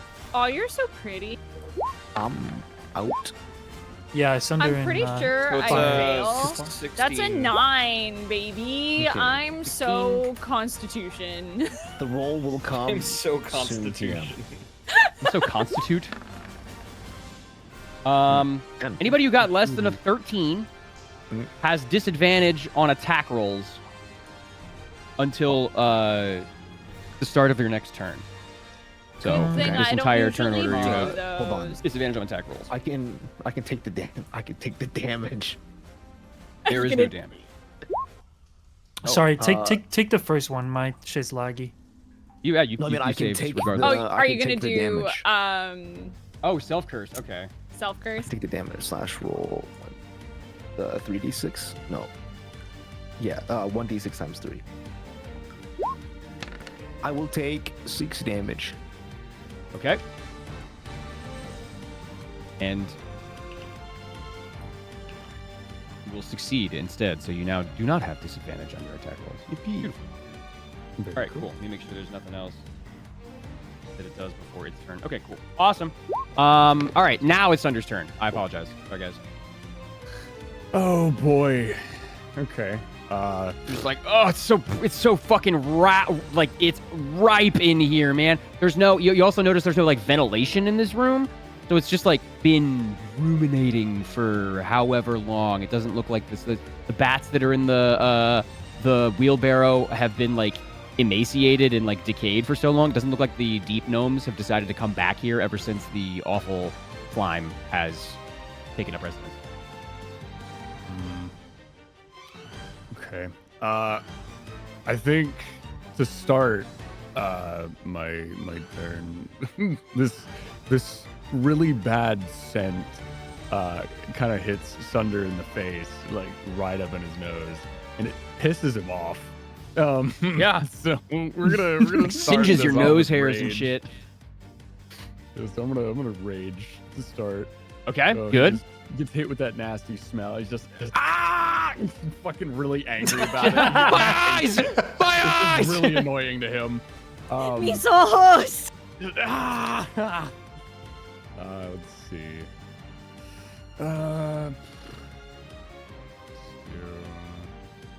Ooh, I can. Very nice. Well, I'm gonna run up to it. Okay, cool. Gonna run right on up. Let me see. Since my rage is a bonus action, I still have. And this thing is large. This is it's almost barely fitting into the little hollow that you guys are in. It's hulking, and it didn't stand up when you got close to it. It scraped off guano as you were approaching it, and it just kind of like disgusting. Okay, well, I think running up to this thing, it's still hitting Sunder in the face. This nasty fucking smell. But he's gonna swing at it with his hammer. Okay. 20. That hits. Perfect. So he'll swing at it Nice. very loudly, just like, you fucking stink! And just whack All it right, yeah, upside go the for head it. or wherever he can hit. All right, so downfall. seven Let's see. Were bludgeoning. any of those 6s? No, those are 6s. So 7 bludgeoning damage. You Nice. reel back with downfall, and you whack this thing in its tummy. You see it has like made itself some sort of like rudimentary rib cage that it's covered in this semi-transparent gelatinous stuff. And it's fun. It's kind of funny. You can like X-ray. You can see yourself as downfall makes contact with its rib cage. It just cracks on the inside. Yeah, it just goes just reels back and stares daggers at you. Doesn't even look like it's understanding what you're saying. It's just pissed you're here. Interesting. You have another attack? I do, yeah. So we're just gonna swing at it again because why not? That is a 21. 21, that hits. Beautiful. and 9 bludgeoning damage. Okay, cool. And you reel back from the other side and do the same. This time you hit it on its like femur, and it doesn't crack, but you can definitely tell you kind of like knocked it off balance for a little bit. But it rights itself and kind of cements itself in this guano that it's standing on top of, like concrete, and stares at you once more, pulling back one of its elbows, seemingly ready to give you a punch. Is there anything else you'd like to do? Did you add your rage damage to that? Oh, I did not actually. Hold on. You get a flat. Yeah, you get a flat bonus. Let's see. How much was the modifier for rage damage? It's like whatever your strength is, right? Plus, it would be plus 3 for you? I don't know what your strength is right now. Oh, so it would be damage-wise, it would be the first one would be 8, and the second one would be 10. Okay, so 18 points of bludgeoning damage from this thing. All right, cool.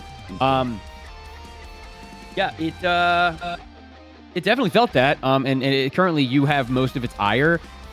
You see next to you crossbow bolts that actually seem to have gone through this thing, and hit the backside of this cave and have fallen into this mound of excrement, presumably from the shots that Darren took. Is there anything else you would like to do? Not really. I think that's what where Thunder will call his turn. Okay, excellent. All right, Ray, you are up. You just smell this hideous scent. It is. You can almost feel it in your head after you inhale. It's rough. You don't know where you know where this thing is. You don't know what it looks like, but you definitely smell that it's not the best. It hits my sensitive nostrils. Ah! I fucking bonus action rage. No, I'm kidding. I will flourish Wall's glaive in a very showy manner, and rush up behind or near where I heard Sunder run, pole vault using the glaive, and then centrifugal force twirl in the air and slash downwards on this this slime of guts. Okay. My first attack. All right, cool. Make an attack. That's awesome. It's gonna take a second because I don't know why, but my shit's lagging. Everything. My entire internet has been lagging for the last like 3 days. My internet started being really, really slow. And I don't know. Or maybe it's just the web we are browser. in the middle of a storm. That's yeah. Not helping. No, but I clicked that shit like it's gotta be almost it's taking 30 forever, seconds. dude. Okay, there we go. Really? 7 does not hit, unfortunately. I have a second attack. Oh wait, hold on. Wait, there's a graze thing. There's a thing that you can do when you miss is that shit. Yeah. Oh, that was a fighter passive. Oh, that was a fighter passive? Okay, I Yeah. thought that was There's a weapon. There's a weapon mastery thing with the new rules. I think that's what it comes from. So if you're proficient with a weapon, you have. Okay, so you can graze if you're since you're proficient with the glaive, yeah. Yeah, I believe so. I have to check and see if, as a paladin, it's gonna. I'll just do this one time and then check after, okay? Because everything's loading super slow. Sure, so what is sure. It? It's It's like guaranteed 2 damage. The ability modifier used for the attack roll. Okay. 2 damage then, yeah. Okay. So you missed the first attack, but you know where he is after your little pole vault, and you're able to just kind of get him center of mass with the business end of the wall's glaive, coming down and shimmering in the light that's coming off of Argentum's nose, apparently. All right, I'll slash again. And you slash one more time. That one was instant, and unfortunately a 10. Wait, but before you say anything, I will channel divinity and add 10 to that, so it will be a 20. Okay, that hits. The guiding strike or whatever. Yeah, guiding strike. Loth, don't let me embarrass myself. Loth, don't let me embarrass myself. Loth, don't let me embarrass myself. And then I'll also bonus action smite, shining smite. So it makes a. What the fuck? Wait, no, I don't think it makes any save. But I should check. Dude, everything is down. Sorry. Okay. We're all going through it right now. So with the weapon, that's 9 slashing. Shining Okay. Smite is 9 radiant. And per the effects of Shining Smite, I'm not seeing a save. It is it sheds bright light in a 5-foot radius. Attack rolls have advantage against it, and it can't become invisible. I will check right now if there's a save. I'm trying to look it up, but I don't think so. There is no save. No save. Okay, so attacks against it have advantage, and it is shining. It is now also glowing like Argentum's nose, Okay. All right. and I have to concentrate on it. You come down on this Oh, thing for the interesting. second time, and as you do, the head of the glaive, the actual blade itself, almost starts to glow as it begins to assist you, guide you into cleaving right into this thing. Right where the weak spot where Sunder had cracked the ribs, you come in from the side and clean through it. The torso of this thing slides off and falls into the guano. And then Ew, ew, ew, begins to grow legs ew. Shit. and multiply.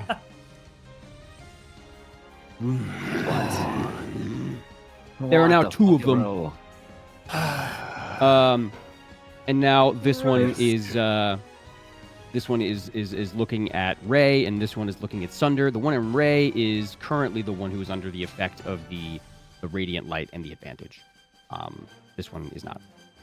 Is there anything else you would like to do, Ray, as this thing begins to gather bones and shit and intestines and stuff from this pile and make a new body for itself 2 times over? That is my turn. Fantastic. Hit the shit. glowy one. Okay, Why are there it is 2? now Draymond's turn. I cut it in half. I don't Draymond's know. gonna run over here. Draymond is going to. Let's see. After he sees that, he opts not to use blades. He is going to keep shooting at it with his crossbows. And the crazy part about this is, as he draws his crossbow and trains it, 3 shots go off. One in this guy, one in this guy, and then back to this guy. Clean through the head. Hits the rock wall. Nothing happens. And doesn't seem like it even took any damage. And Draymond is just sitting there like, and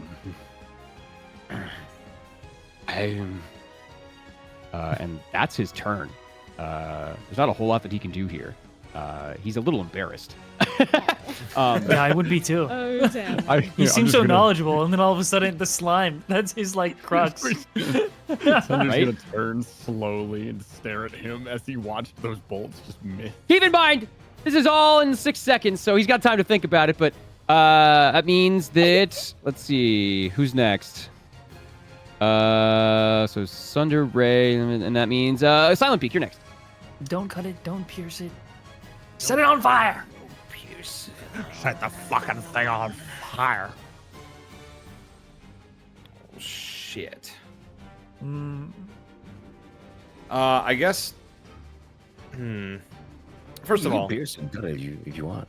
Don't. Beak is gonna move up a little bit, and then she's gonna go ahead and, summon a bit more of those good old moths that you're used to, and they will flit towards Sunder, Zephyrael, and Darman. Because she'd be... no, not that one. She'd be blessing you guys. Nice. Ignore the first Excellent. Okay, cool. She be blessed. So Sunder, Ray, and Darman are blessed. Yes. So they have 1d4. That's awesome. And for my bonus action, I'm just gonna. Oh, actually, DM, out of curiosity, are there any corpses in this area that aren't bats? That aren't bats. Make a quick investigation check. Scan the room a wee bit. 14. Yeah, there's actually a couple of deep gnome corpses right over here in the corner. It looks like they were the first ones to discover the awful slime and have since had their bodies racked by this thing. Looks like he grabbed them and then just kind of threw them against the wall and broke almost every bone in their body. But they're dead. Where are they again? Right here. Okay. Beak's gonna make a note of that, and I'll pass. Okay.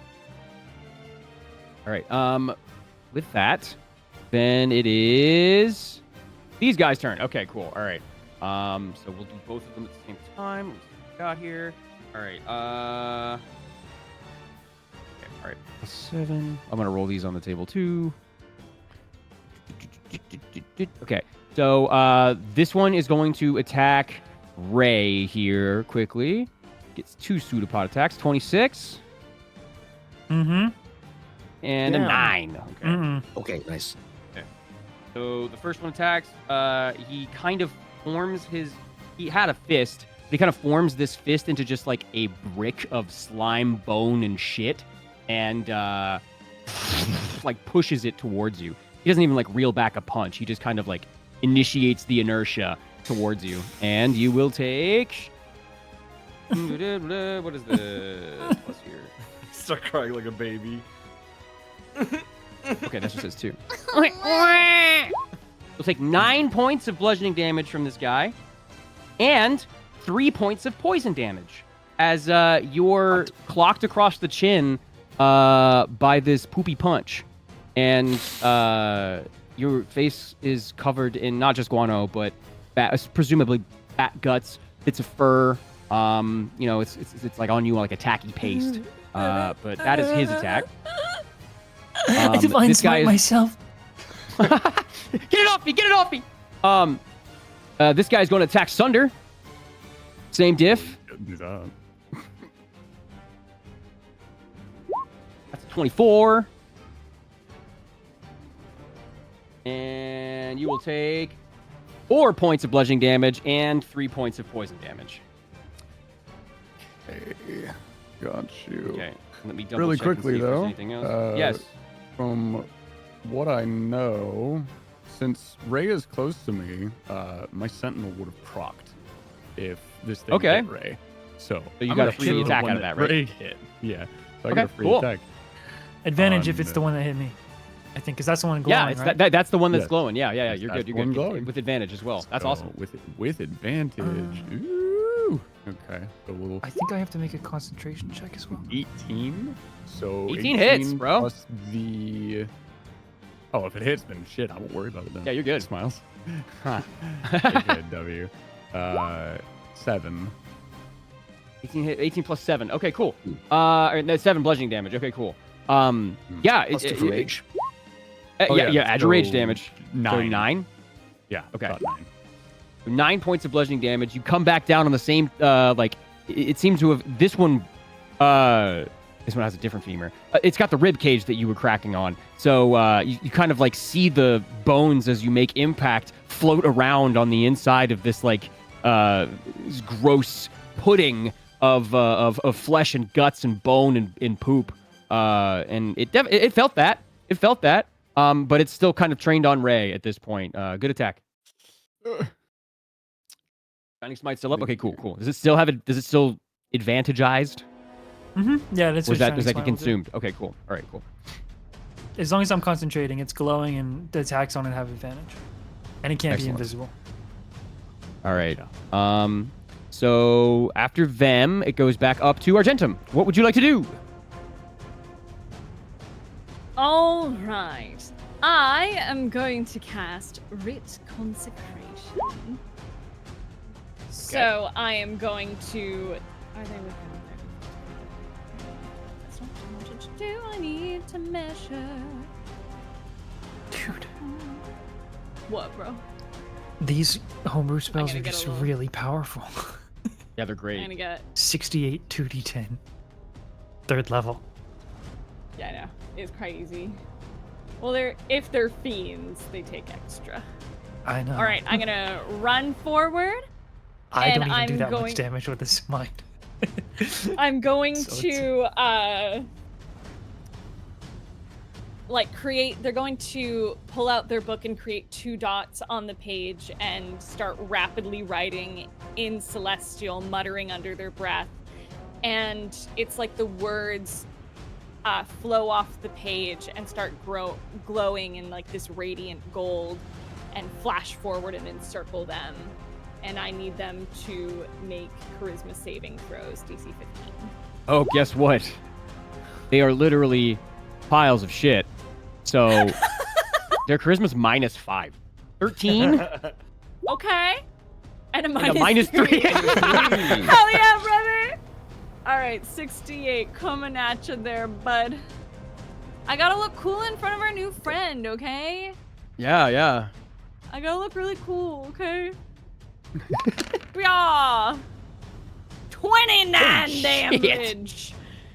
So Take to that, both of them? bitch! A high roll. To both of them? Yeah. Yeah. Okay. Describe how this looks. As the a lot of words damage. fly off their page and encircles them, it's almost like the words pass by Ray intentionally, just with whispers of like calming celestial, but it grows in a cacophony and strikes down with like lightning strike force, illuminating these 2 piles of shit. Yeah, these things are lit the fuck up. You just hear like as they're like shrieking, but they don't have the chords to make it happen. So you just see bubbles erupting from the inside. They pop and sizzle in the light. Even some of the guano underneath of them starts to burn and cauterize and crust over at the power of this spell. You've started to like dry up and desiccate a lot of the like liquid and the wetness that is constituting these guys. And they look kind of like tacky and rubbery now. They look like shrivelly and like they've been burnt a little bit. They're still moving and they're still going, both of them. But that definitely did a number on them. Is there anything else you would like to do, Argentum? That is me. Draymond looks at you, kind of tilts his head a little bit under his cloak, and you do see a little bit of a smile as he reaches for a weapon. Good turn. Awesome. So, Fi, you're up next. What do you do? Wow. Yeah, that was a lot of damage. My first combat, guys. It's my first combat. Oh, shit. Did we mow over you? No. We're good. No, he was after me. Oh, It's my okay. first all combat, right. guy. It's Fi's first combat. Oh, as This is Fi, yeah. Right, the bud? first time you've seen me, guys. That's crazy. Okay. Fi's gonna run up here. What happened to my movement? How much movement? Oh, there you go. Yeah, just about right here. Which is the one that's glowing? The one in front of Ray, this guy. Okay, cool. I'll take 2 shots at this guy with quickened spell Eldritch Blast. So it's a bonus action. Okay. Roll it. Oh, it's advantage, right? Yes. On this one particular, yeah. Thank God, because that wasn't that one. 27 and a 22. You're attacking both bolts on the same Yeah, the same guy. shit pile. Yeah, okay, cool. The same shit pile. Awesome. And roll for damage. We rolled a got? damage. Damn. Okay. 76. How do you want to ice this guy? Oh, he's dead. Yeah! I'm just gonna Fi's gonna run up and then just, how do I describe it? He whips the rifle with one arm. It's like a little longer than in his grip than it usually is. So he just holds it out in front of him and takes the shot like that, straight. Okay. She just through the face, whatever the face looks like, Cool. Yeah, like a 50 cal through ballistic gel. You just see this thing like wide open. Ray, Sunder, you do feel a little bit like start to graze you. It doesn't like get on you, but it just like wafts past you, and you feel a rush of air as this thing is just it is liberated of its skull, and it just kind of collapses into a pile of intestines and blood and sinew and guts and poop, especially. There's lots of poop in there. I'll knock it back 20. Oh yeah, you just plaster the wall. You spackle the wall with it, and it is no more. It's not. There's not even a corpse or anything. It's just like part of this paste that it kind of accreted from. Awesome, cool. Anything else you want to do? Then, yeah, with my regular action, I'll shoot the other one. Okay. With the Elder's Blast. Awesome. Give me 2 more bolts, bro. Doing the same. Dude, I love this character. I love pressing the same button. Also, that's not advantage. Okay, sorry. Isn't it? No, yeah, it's not an advantage. So This one. just roll it straight. Yep. Boom. 22 hits. We'll take the. Yep. Okay. 15. Yeah. How do you want to toast this guy? Jesus Christ. This the same way. I just blast him back 10 feet into the wall, like center mass this time, because the first one misses, so the second one will do it. And he is flatulated against the wall, as it recedes back into itself, and Job's done. as Draymond is reaching for his sword, he puts his hands up. You're out of initiative. Most impressive. Are you two Those all you guys have right? been around the block. I mean, The stories I could tell you. compared to Veyron. You I make was a shit, there very ain't nothing. good point. I mean, I don't think to be you. fair, I mean, if Bronca didn't smell that great either, so I'm kind of used to it. I doubt you could. I doubt you could survive a fight with Veyron. Oh, we did. I hate to break that news to you, mate. As he's leaving, he stops dead and turns around. One of our former compatriots who's missing, I'll say, did manage to wound him. Upon I our full on first face tanked a fireball. It's Yeah, true. He That makes took one a of fireball us. to the face, mate. He is definitely an enemy. He's a Stops, raging looks at prick, you guys. is what he is. Considers this. And he walks over around this corner, and this little area here looks to be a set of stairs that goes down. It looks 200, 300 feet. And as you guys keep going down, do you follow him? Sure. Yeah. Okay. As you continue to go down, oh wait, actually, stopping whoever is last. Will be Whoever me. who's going last. Okay, cool. So you hear the pitter patter of tiny feet. And this one of these deep gnomes, the one who's wearing armor that seems like it's too big for him, comes up to you and punches you on the thigh. Fi. Shit. Job's done. Job's done. Iska. And he reaches into his bag and he pulls out this strange like metal. It's almost like a diamond. It's not a diamond itself, but it's like a diamond shape, like an oblong like square, almost like a rhombus, I would imagine. It is metal. It's got some like filigree on it.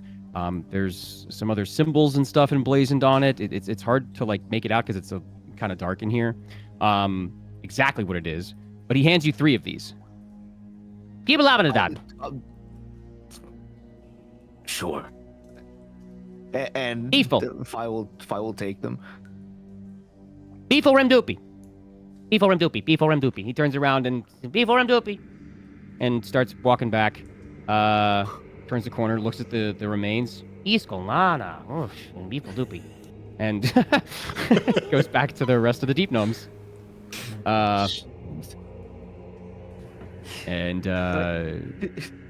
I can't tell what these are, right? Like, if I even hold them close with my dark vision, I still can't tell what this is. If you There's would light in like here, to, there is. It's not a whole lot, but make a. I don't say make a history check. Make an intelligence check. Or I put these in my pocket, like, what the shit? Intelligence. I love the intelligence rolls, guys. 3. You're so smart and pretty. Thank you. Thank you. Ah. I didn't go to school, guys. Okay. So this is a trade bar. So it's not like a minted Let's go. piece of metal. It's a trade bar. You don't know what kind of metal it is. You don't know even if it is like, steel or iron or something like that. You don't know if it's a magic material or anything, but you do know these are three trade bars of something. And it seems like that was the agreed upon exchange for getting rid of the awful slime. I'll shrug. I'll just pocket them. Cool. All right, you do so, and they feel significantly lighter than they should for their size. Okay. So, Draymond walks down these stairs, and it's pretty dark. But after maybe 200, 300 feet, it opens up, and it opens up big time. You see, for the first time, the Underdark proper. You have been kind of in like the upper regions. There's some bits of sunlight were even kind of coming through some cracks and stuff like that. But this is the Middle Dark. This is where most of it is. You look out and you see these pillars of stone that go into this vast black mass of water. Huge. This seems like what you would imagine the Dark Lake is. It is a little bit colder. It's strange because there's no wind. Where you guys were in the fungal layer, there was like a draft. There was spores had to get around somehow. There was a cycle. But as you are now, there is absolutely no wind or currents or anything. It is still. It is dank, but not as rough as where you just came from, honestly. And it is. Let me just a second. Find it. Oh, where the fuck did I put it? I should post-it note these goddamn books. I'm gonna take a cue out of Argentum's book. It is a big book. Home of Beasts, and then Out of the Abyss is just so much shit. I'm gonna bring you sticky notes when I see you next. I have sticky notes. I just need the good ones that are like, the ones for books that are like thin. I got really long cool and stuff. sticky tabs from Kinokuniya that like come on little rolls. Yeah. It's so good. Okay. Yeah, give me those. Yeah, I'll bring you some. But this is like, this cavern is huge, and there's no hyperbolic way to state it. It is thousands of feet down, thousands of feet up. It is tough to see more than 700 to 800 feet out in front of you guys, and it's a sheer cliff next to you. The stairs that you are descending, maybe about 4 or 5 feet wide, and it's down the side of a cliff. If you were to look at this, if you were to look at you guys from the water, you would be ants. The scale of this place is absolutely immense. But you see one tiny well, not tiny. You see one point of light in the distance. It's relatively close, maybe about a kilometer away. That is going around and around. This beam of light that is wicking around where you guys are, and it seems to meet you about eye level as you descend another 400 or so feet. It whips around and kind of blinds you as it passes, but you quickly descend even further to get out of its gaze, as it were. It's for as dark and scary as it is here, it's quite peaceful. There's nothing attempting to kill you. There's no. Every now and again, there's a bat or two that's flying around. You see something disturb the surface of the water below you, but it's so dark and obscured that it's hard to make out what exactly it was. It could literally be anything. As you start to go down more, there are things coming up. A couple of other deep gnomes, weave in between all of you. There's no sides that are taken. They just kind of dart underneath of you. Draymond knows the drill, and he's able to kind of dance to the side and get them going. But all of you guys, can you guys make a dexterity check? Or dexterity saving throw, rather. I'm so good at these. Move these as these deep gnomes. It's a save, so does that mean... Would everyone, you get I the guess bonus. Does everyone get the bonus, or are we still in this line? Well, you're technically in a line, so it wouldn't be everybody. All right, Beacon Sunder. That's a 10. That's Add a 4. 14 then. Okay. I'm an 18. And 15. what did Phoenix get? Real 7 moment. Oh gosh, Phoenix, you've been so distracted. I'm still You've looking for been- this shadow, bros. Yeah, you can't find your shadow. You were watching as the lighthouse, the light from the top of this tower about a mile away whipped around. You were just like, maybe my shadow's here, and you looked back to the black stone wall, just as one of the. Oh, this is kind of sad. I have written this down. This is actually what happens. Just as one of the deep gnomes gets a little too close, and you trip over the deep gnome, sending him off the cliff. As What noises is he As-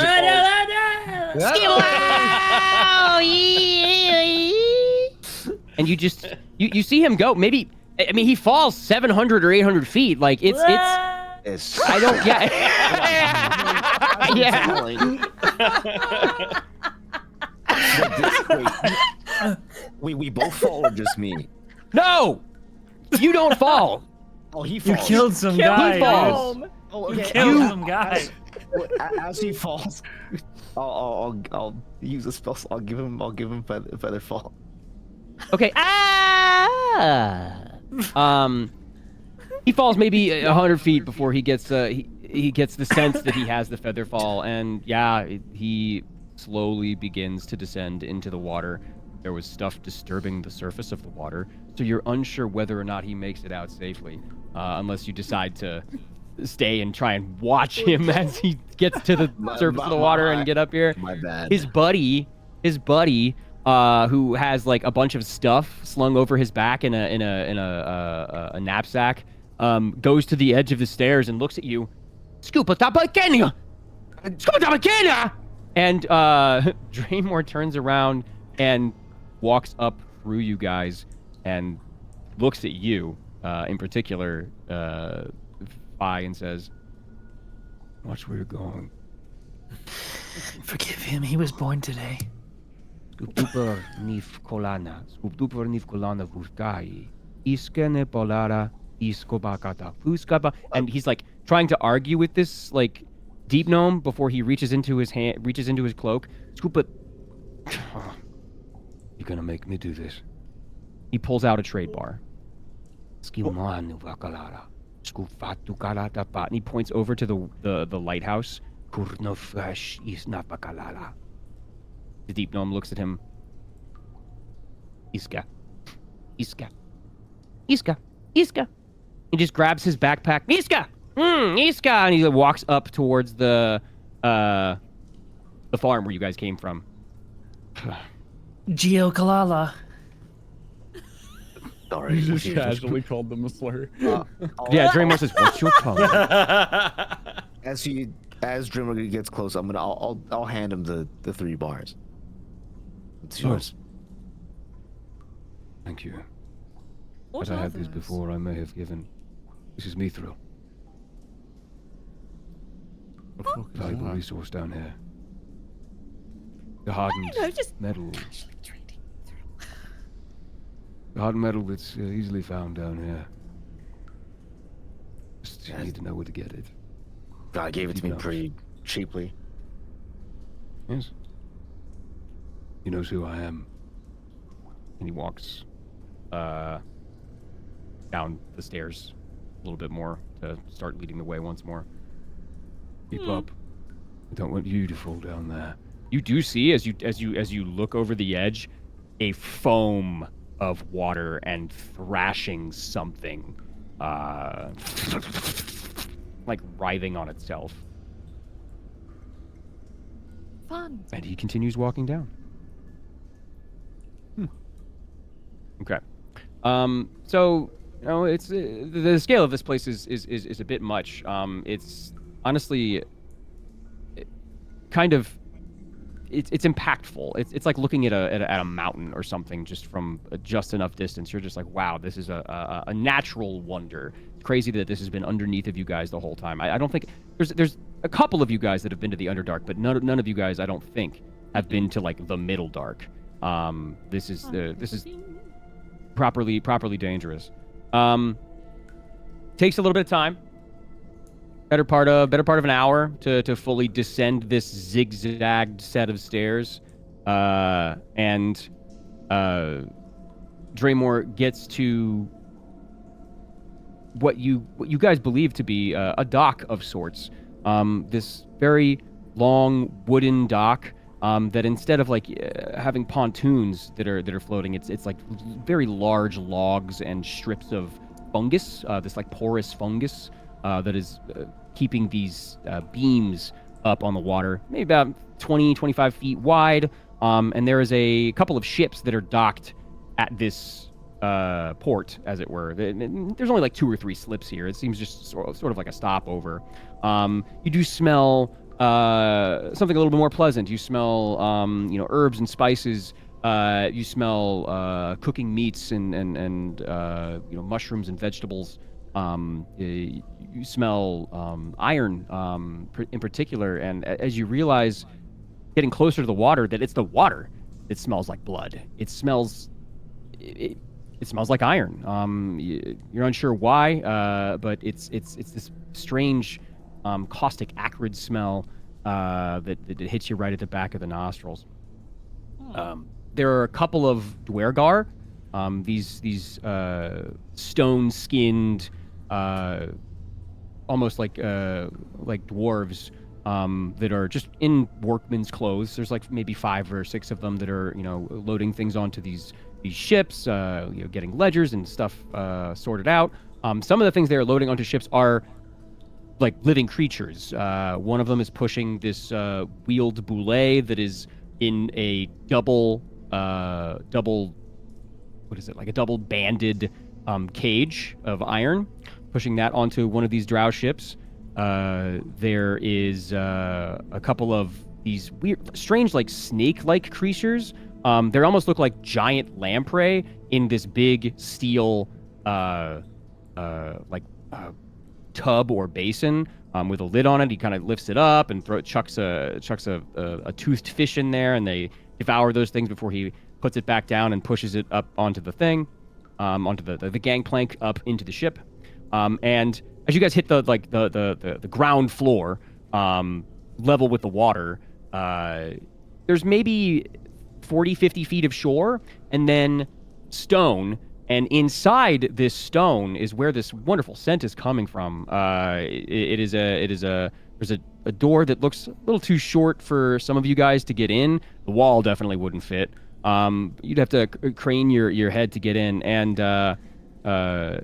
Raymond goes over to this this hole in the wall and pulls back a curtain that's maybe 5 or 6 feet in there and has a short conversation with someone on the inside. What do you guys do?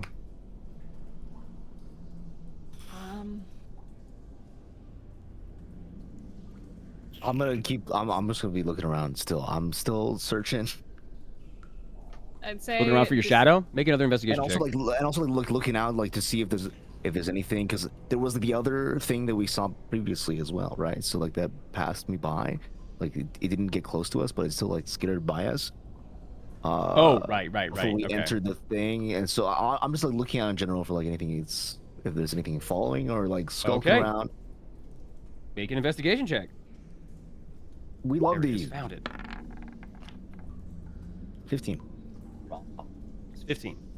So That's how I like it.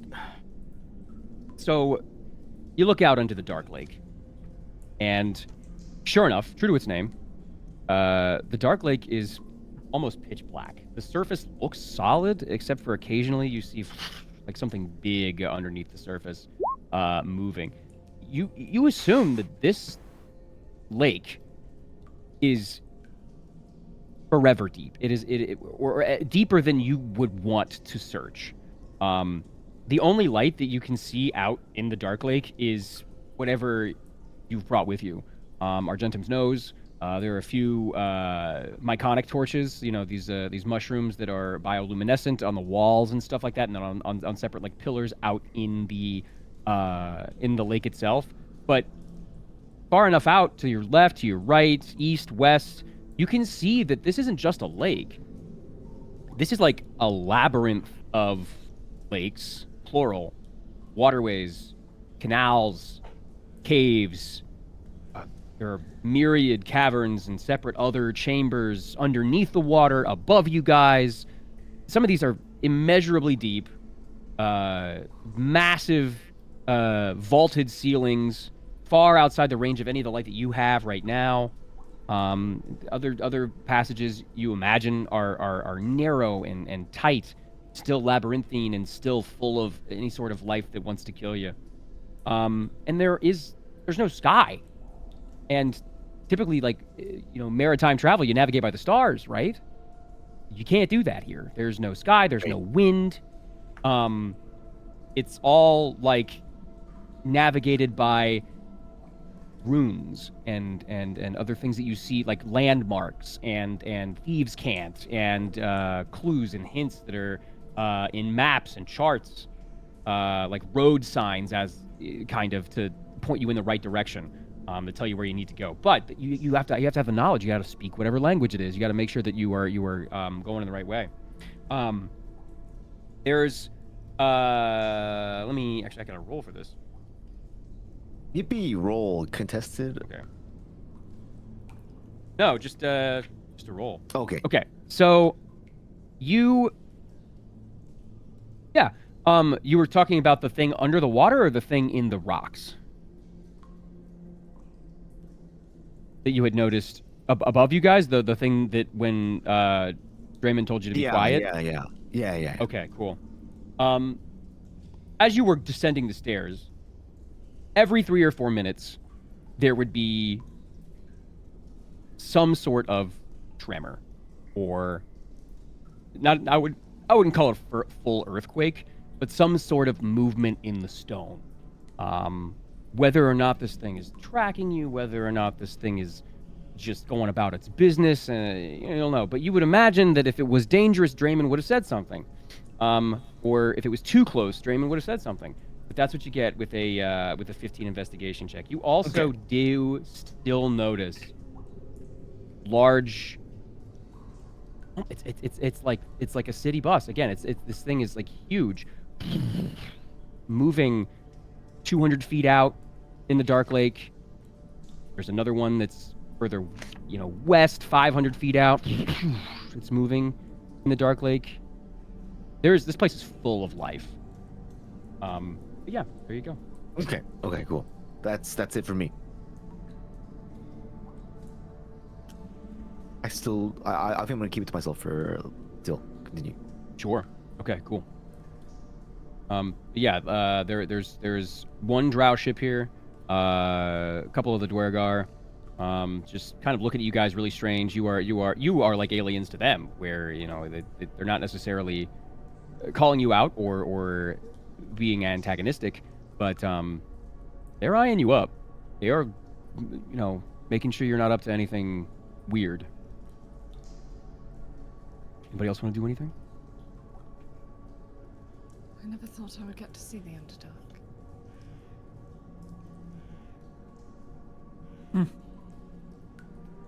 This is the Underdark. Always the Underdark for Ray. You know, it's strange. I can't shake the feeling that I should be sharing this. I don't know. What are you sharing?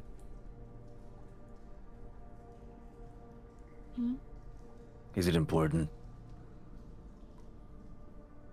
Feels like it should be. Maybe it's just that Pretori's quiet.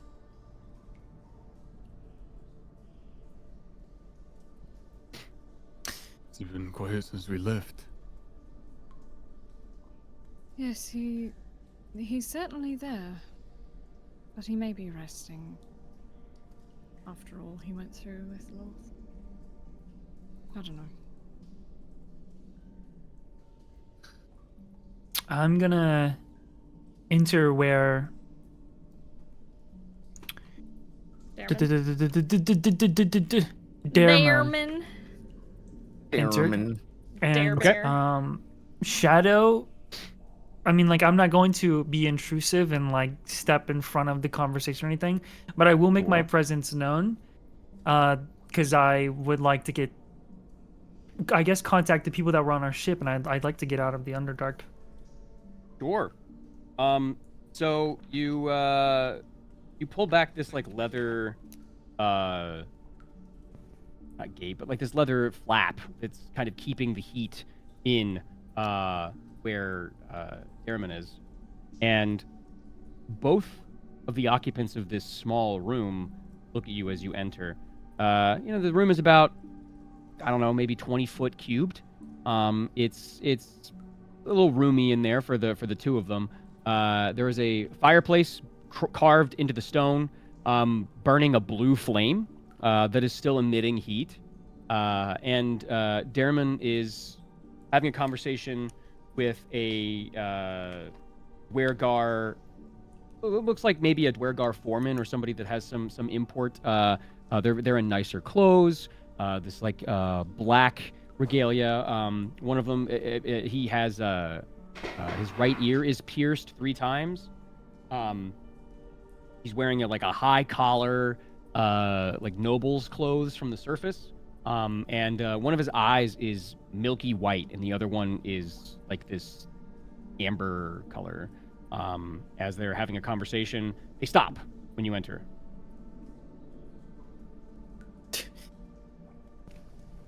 When am I interrupting? Apologies. No, I'm not interrupting anything. This is our charge. These are the slaves I was talking about.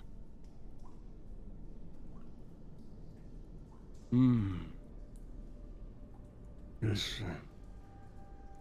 He seems to be fighting good, fighting fit. He comes over to you, the Dwergar that has the piercings and the high collar. He looks at you and he starts pinching you. Yes. She'll fetch much mithril. He keeps making this weird clicking noise. He runs his hand up and down your arm and like tugs at you. I took it away. He starts. Damn it. Kindly ask this gentleman to step away from me before I get touchy back. He is a warrior. Be careful, or you may taste his blade. Good warriors always fetch high price. Seems like he is common second language. It's very broken. very hard for him to understand. It's terse. It's curt. And but it looks like he's acting way above his station too. And there are several more outside. Ooh. He begins to speak in Undercommon to Airman. Do you speak Undercommon? No. Okay. So they have a conversation in Undercommon. And you're unsure what they're saying. They talk for the next 3 to 5 minutes about something. Airman looks at you and kind of looks at the door a little bit as a, give me a second kind of gesture. Fine. I'll step out then. And does anybody else want to go in? Argentum will go. Okay. Cause fucking why not, bro? All right. The Argentum, curious type. you cross with Ray as they are leaving. What's going on in there? He's implying to give him a second. I don't know what his plan is, but he called us slaves. I don't like it. He could have been referring to Zelix. Perhaps what it was trying to do to us. Well, let's hope so. You're speaking a language I don't know.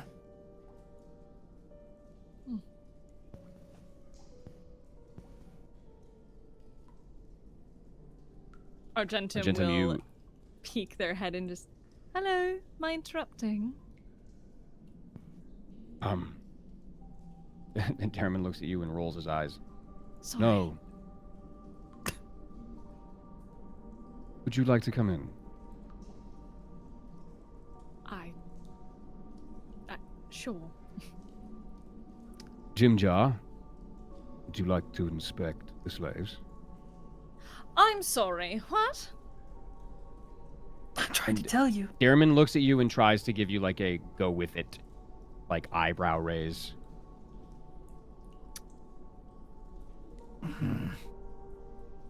Okay. They will. Jimjar, who has now been named, comes over to you and you just hear gets close to you and starts smelling your arm for some reason. His piercings jingle and ring in the echoey chamber you guys are in. Oh. Defect. And he shows the scar from the heart of Lolth on your arm. Mm-hmm. Have you seen combat? Jimjar asks. I have. Have you killed, taken life? Yes.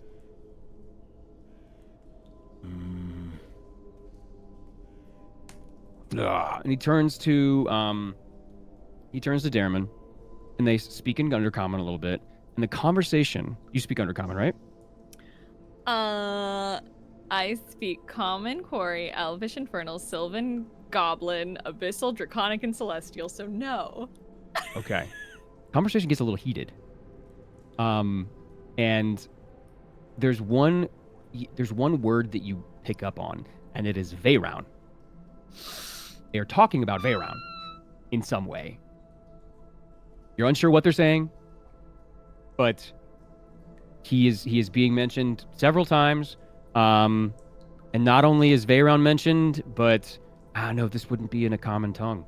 Yeah, that's the only word that you're picking up on, honestly. And then your name, and then Jimjar's name and Darman's name. Huh.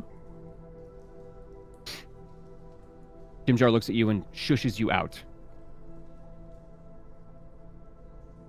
Argentum will create another mind link with Darman Okay. as they're walking out and just look them in the eye as they're walking out. Just, I expect a full explanation. And you will get one. Good. And as you leave, you come out to the rest of your party, just kind of chilling on the dock. As Arjunum comes out, I will ask, "What's taking so long?"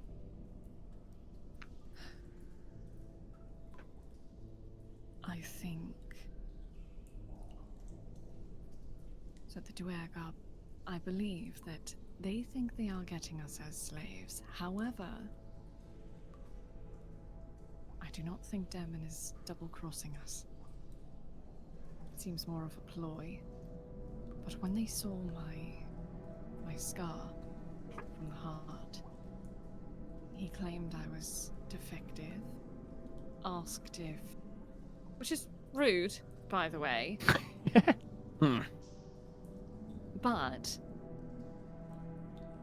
he asked if I had seen combat, if I had ever taken a life, and then they started speaking in Undercommon, I believe. I could only pick up the name Feyrown. Zephyr And looks my own name. looks up, sighs. I know. This is stupid. We have been way too Listen. trusting. They could be working with Feyrown.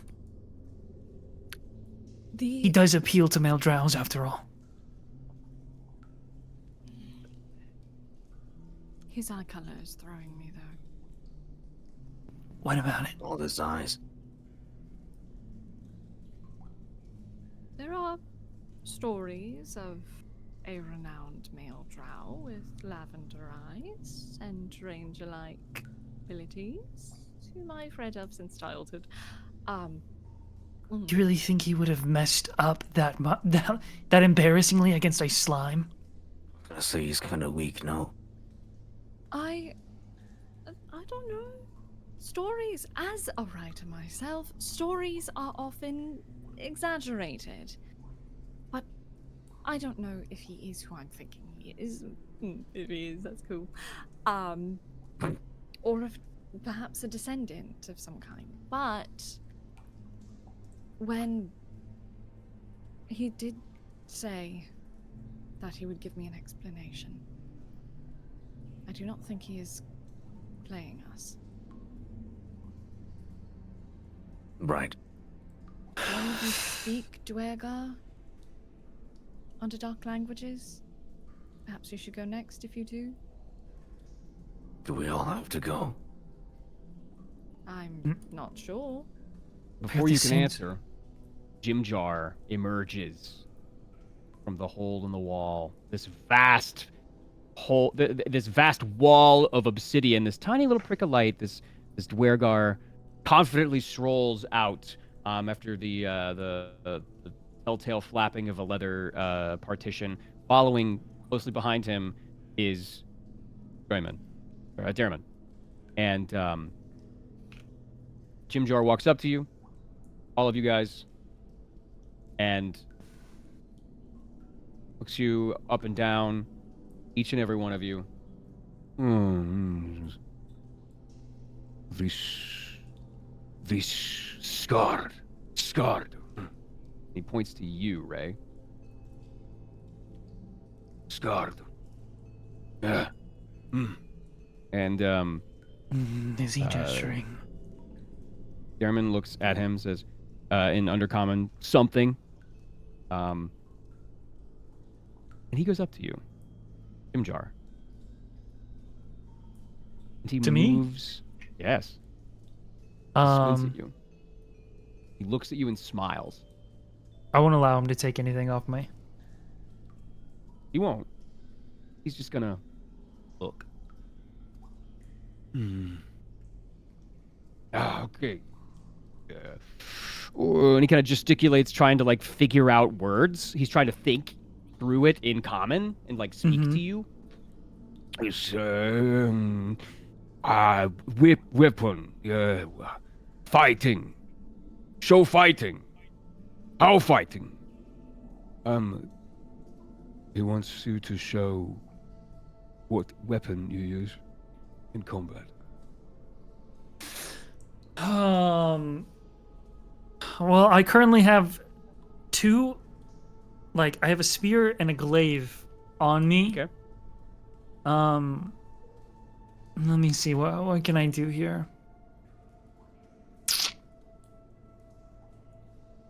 What can I do here that won't waste a resource? Let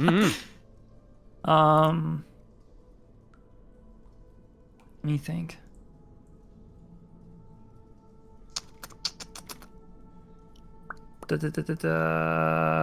I honestly, I think I will just. You want me to? I look at Dareman, and he's asking me to what dance. He wants you to show what weapon you use. Don't overthink it.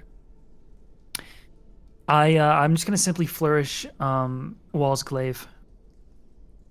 As you do, you take it out and spin it around a little bit and plants it on the stone. Jimjar is actually make a charisma check. Just flat charisma? Yeah, make a charisma check. All right. Mind you, it might take a second, but I've okay. clicked it. 19. 19. Nice. Oh, he points to you, wide-eyed, looks back at Dareman. Oh. I'll balance it on one finger and raise it up. And he kind of Jimjar like does a little bit like he poses, squares up like a boxer and does a little fighting pose. Oh yeah, nice. Should be more I'm also blind. I don't know if that makes you more impressed. Dareman looks at you and goes, no, just like, oh. You can't understand me.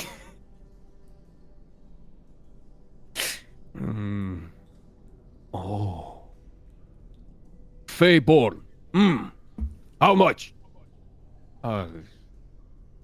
They all come to get, and he starts speaking in Undercommon after he realizes that this is not really going to go anywhere. Okay. Jimjar motions for one of the Dwergar to sidle up next to him and speaks in whispered Undercommon to him, and then begins speaking in Abyssal to the other Dwergar. I also understand. Okay. That. All right. Yeah, buddy. I also understand that. Beautiful. Oh, Beautiful. these guys Let's are go, like- No, I don't. I don't. Never gamers! mind. Never mind. I speak primordial. Never mind. Primordial is huge, though.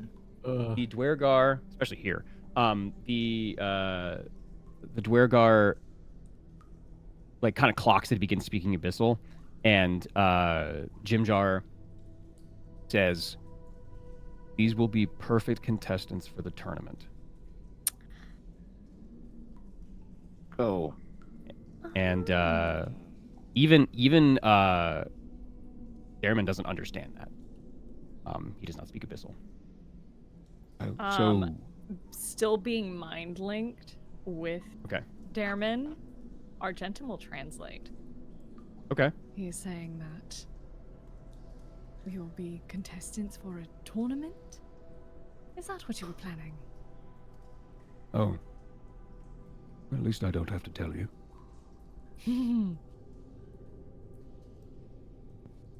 And in Undercommon, it seems like they start to wrap up the deal and figure things out and start negotiating the finer details. DM, out of curiosity, Sure. where is there, like, looking around, is there an easy exit path to take from this area? Yeah, that's a. You don't have to do an investigation check or anything to find out that that's a tough sell. Not really. This set of stairs that came down was, almost 1,000 feet tall, and this is the smallest bit of shore here. There's other bits of shore, a couple leagues out. There's a pillar that has a house or two on it, or a building that's been built up. The biggest thing you see in the distance is that lighthouse that's kind of spinning around, but not really. You got maybe 50 feet of shore, and it goes on for about 100 feet to the left and right of you, this black sand, and that's it. There's no real, Cheez-It zone. There's no real, exit strategy here that you can, feasibly just take off and run besides going back up the stairs. Okay. If you could fly, that'd be something cool, and you could probably do that. But yeah, no, there's nothing that you can just like leg it. Beak will like be taking very slow, small steps backwards towards the stairs, like moving in inches. Okay, cool. And sure enough, the Jim Jar takes out a trade bar. This is a gold trade bar, same like rhombus shape, imprinted with various like things to denote its purity and whether or not it's fake and stuff like that. There's like numbers and sigils and runes on it. Darriman takes the trade bar, bows deeply past the 90 degree once more, pockets it, and looks to you guys and says, We're free to board the ship. He will take us to the lighthouse. And when we get there, we will kill them. Is he saying that to us? Yes. Oh, Could it... Just keep that bit to yourself. He understands very little common, but still can read body language very well. Fine.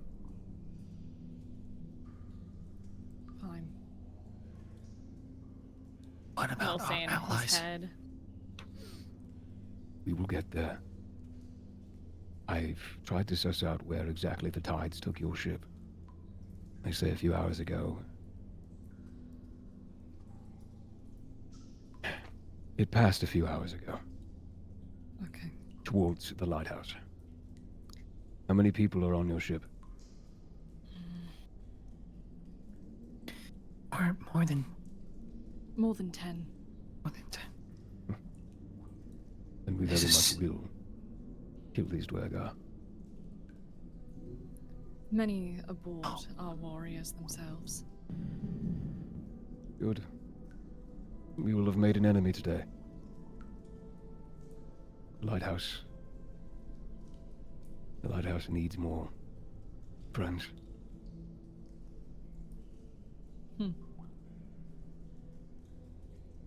All right, I'll play along then. That link Climb between aboard. our minds should last roughly another hour. He says in your head. Good. I'll give you the signal right before it ends. Good to know.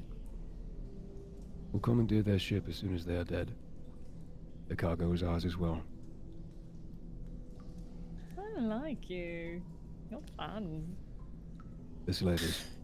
None of this is fun. I like you. No, I can't hear it. I wish I could though.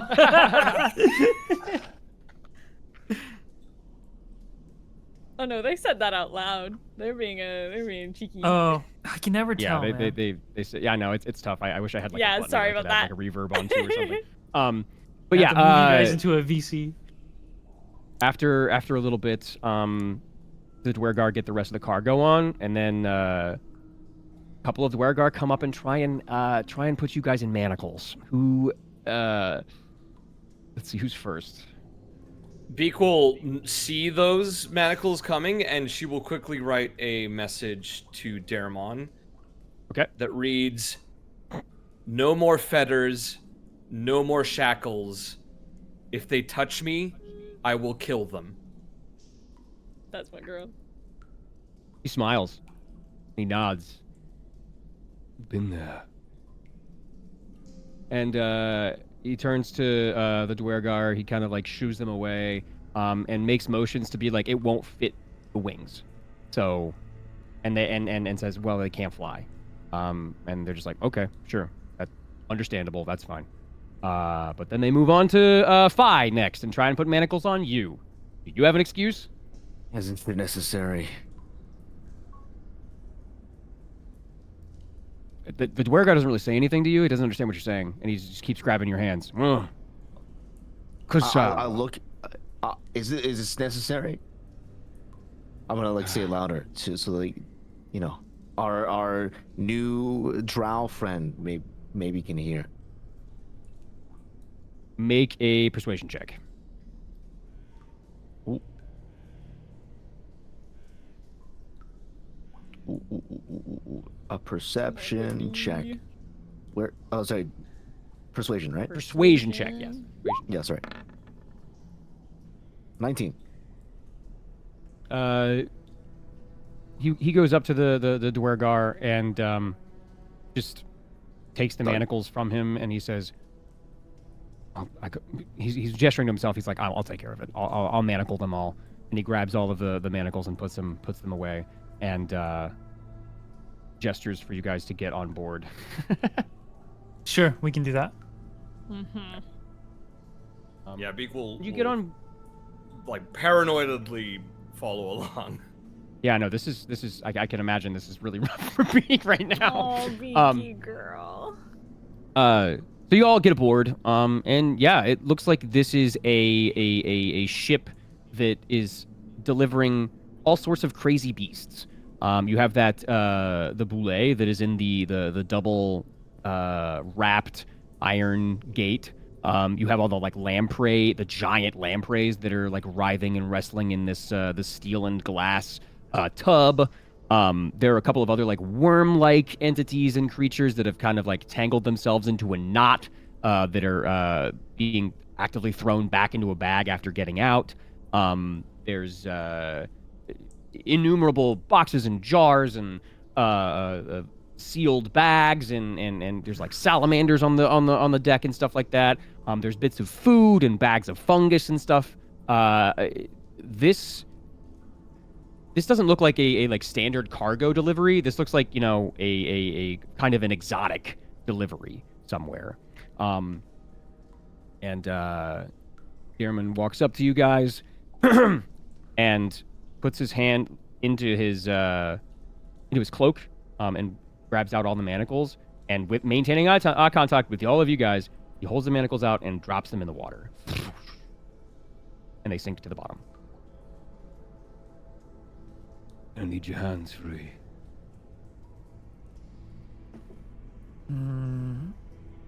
Right. Jimjar boards slowly after. And he has his own like retinue of pets that he has brought with him. Like there's a giant frog. There's a couple of he's got eggs and stuff that he's like got in some way. These like gray orbs that are like speckled that he carries fairly gingerly. He has the trade bars that he got, and then brings up a bunch of other like valuable gems and some other things. And after shouting back and forth in Undercommon, Broken Common, and some like, you know, colloquial like sailors language, they begin to set sail, and it is all rowing. There's no wind in the Underdark, especially in the Dark Lake. So the two Dwergar are the only people that are powering this boat currently rowing. And Jimjar is up at the top, making sure that it's being steered in the right direction. And you all are simply passengers at this point. Expectant slaves, but clearly, like, Jimjar's giving you a bit of leniency because he sees that you are superpowered individuals. You possess magic, you possess these crazy items and this magic, and he seems to have clocked that. But yeah, this is the trade that they're going to get to go to the tournament with you guys and enter the tournament with you guys, and they'll be good to go. But is there anything you guys would like to do on the drow vessel?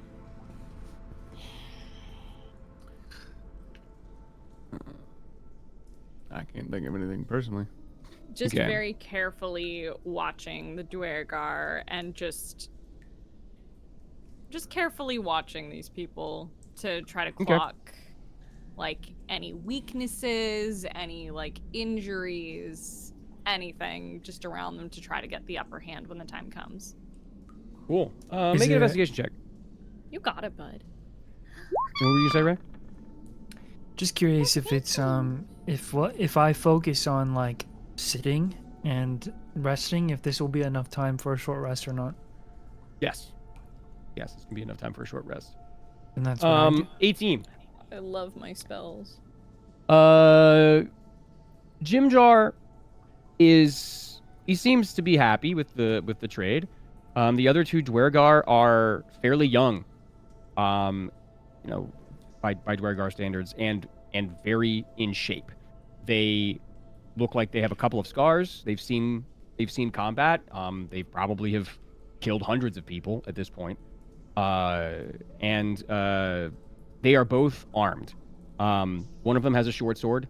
The other one has a spear on his back. That seems to be the only thing that they have, which is you imagine why Darman is like, yeah, we can kill these guys and make away with all of this stuff. And it seems kind of like floating near arrogance that they did this, where it's just like, no, we're untouchable. We're slavers. We have our our own little thing. All right. Cool. You just rolled your HBO. So sweet. Sorry. Cool. Let's roll on the Dark Lake table.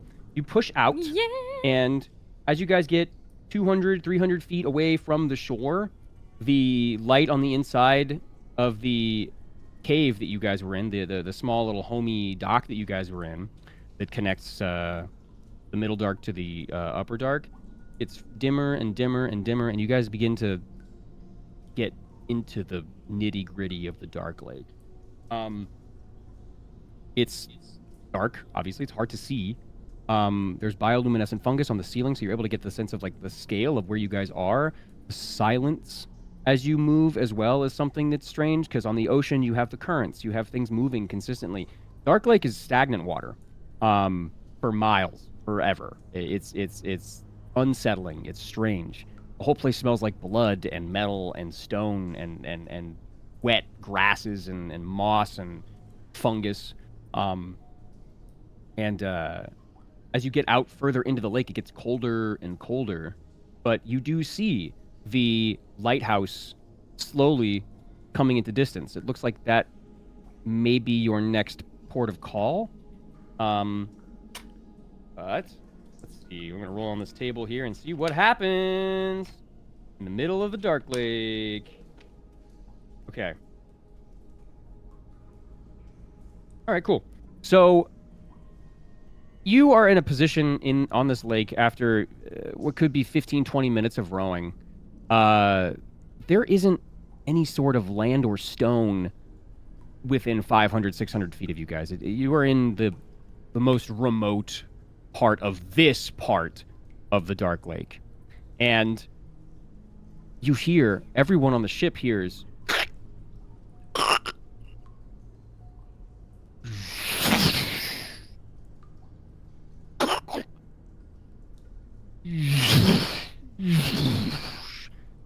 massive 100-foot long stalagmites are falling into the Dark Lake and are just narrowly missing the boat. These waves rock up one side of the ship, and one of the jars actually falls off into the Dark Lake. It was a sealed jar. Jim Jar gets all up in arms, stops steering, and goes over to run to try and save the remaining jars and push them back up onto the boat. And as a result, one of the stalagmites hits the ship. The back right corner of the ship has been nearly destroyed. We're not taking on water, as this is essentially just a giant raft. There's no, like, the buoyancy is in the mushroom ballast that's underneath of it. So it's just taking off a large chunk of it. Jim Jar realizes that he needs to go back and start steering, and he continues to steer to avoid these stalagmites that are falling. But yeah, that's they lost about a third of the cargo. None of the creatures, but some of the like trade goods, like the mushrooms and things like that, have fallen off. And after about the better part of half an hour, it starts to get closer and closer to this lighthouse. The light continues circling and whipping around about 1,000 feet in the air, but it's really the only thing you can see that far in the distance. And then you hear it, Argentum. 2 minutes. Troll steel. Okay. They will pull out their quill and look to their friends. It's time. As the clock ticks back down, you see Darman reaching for one of his blades off of his back.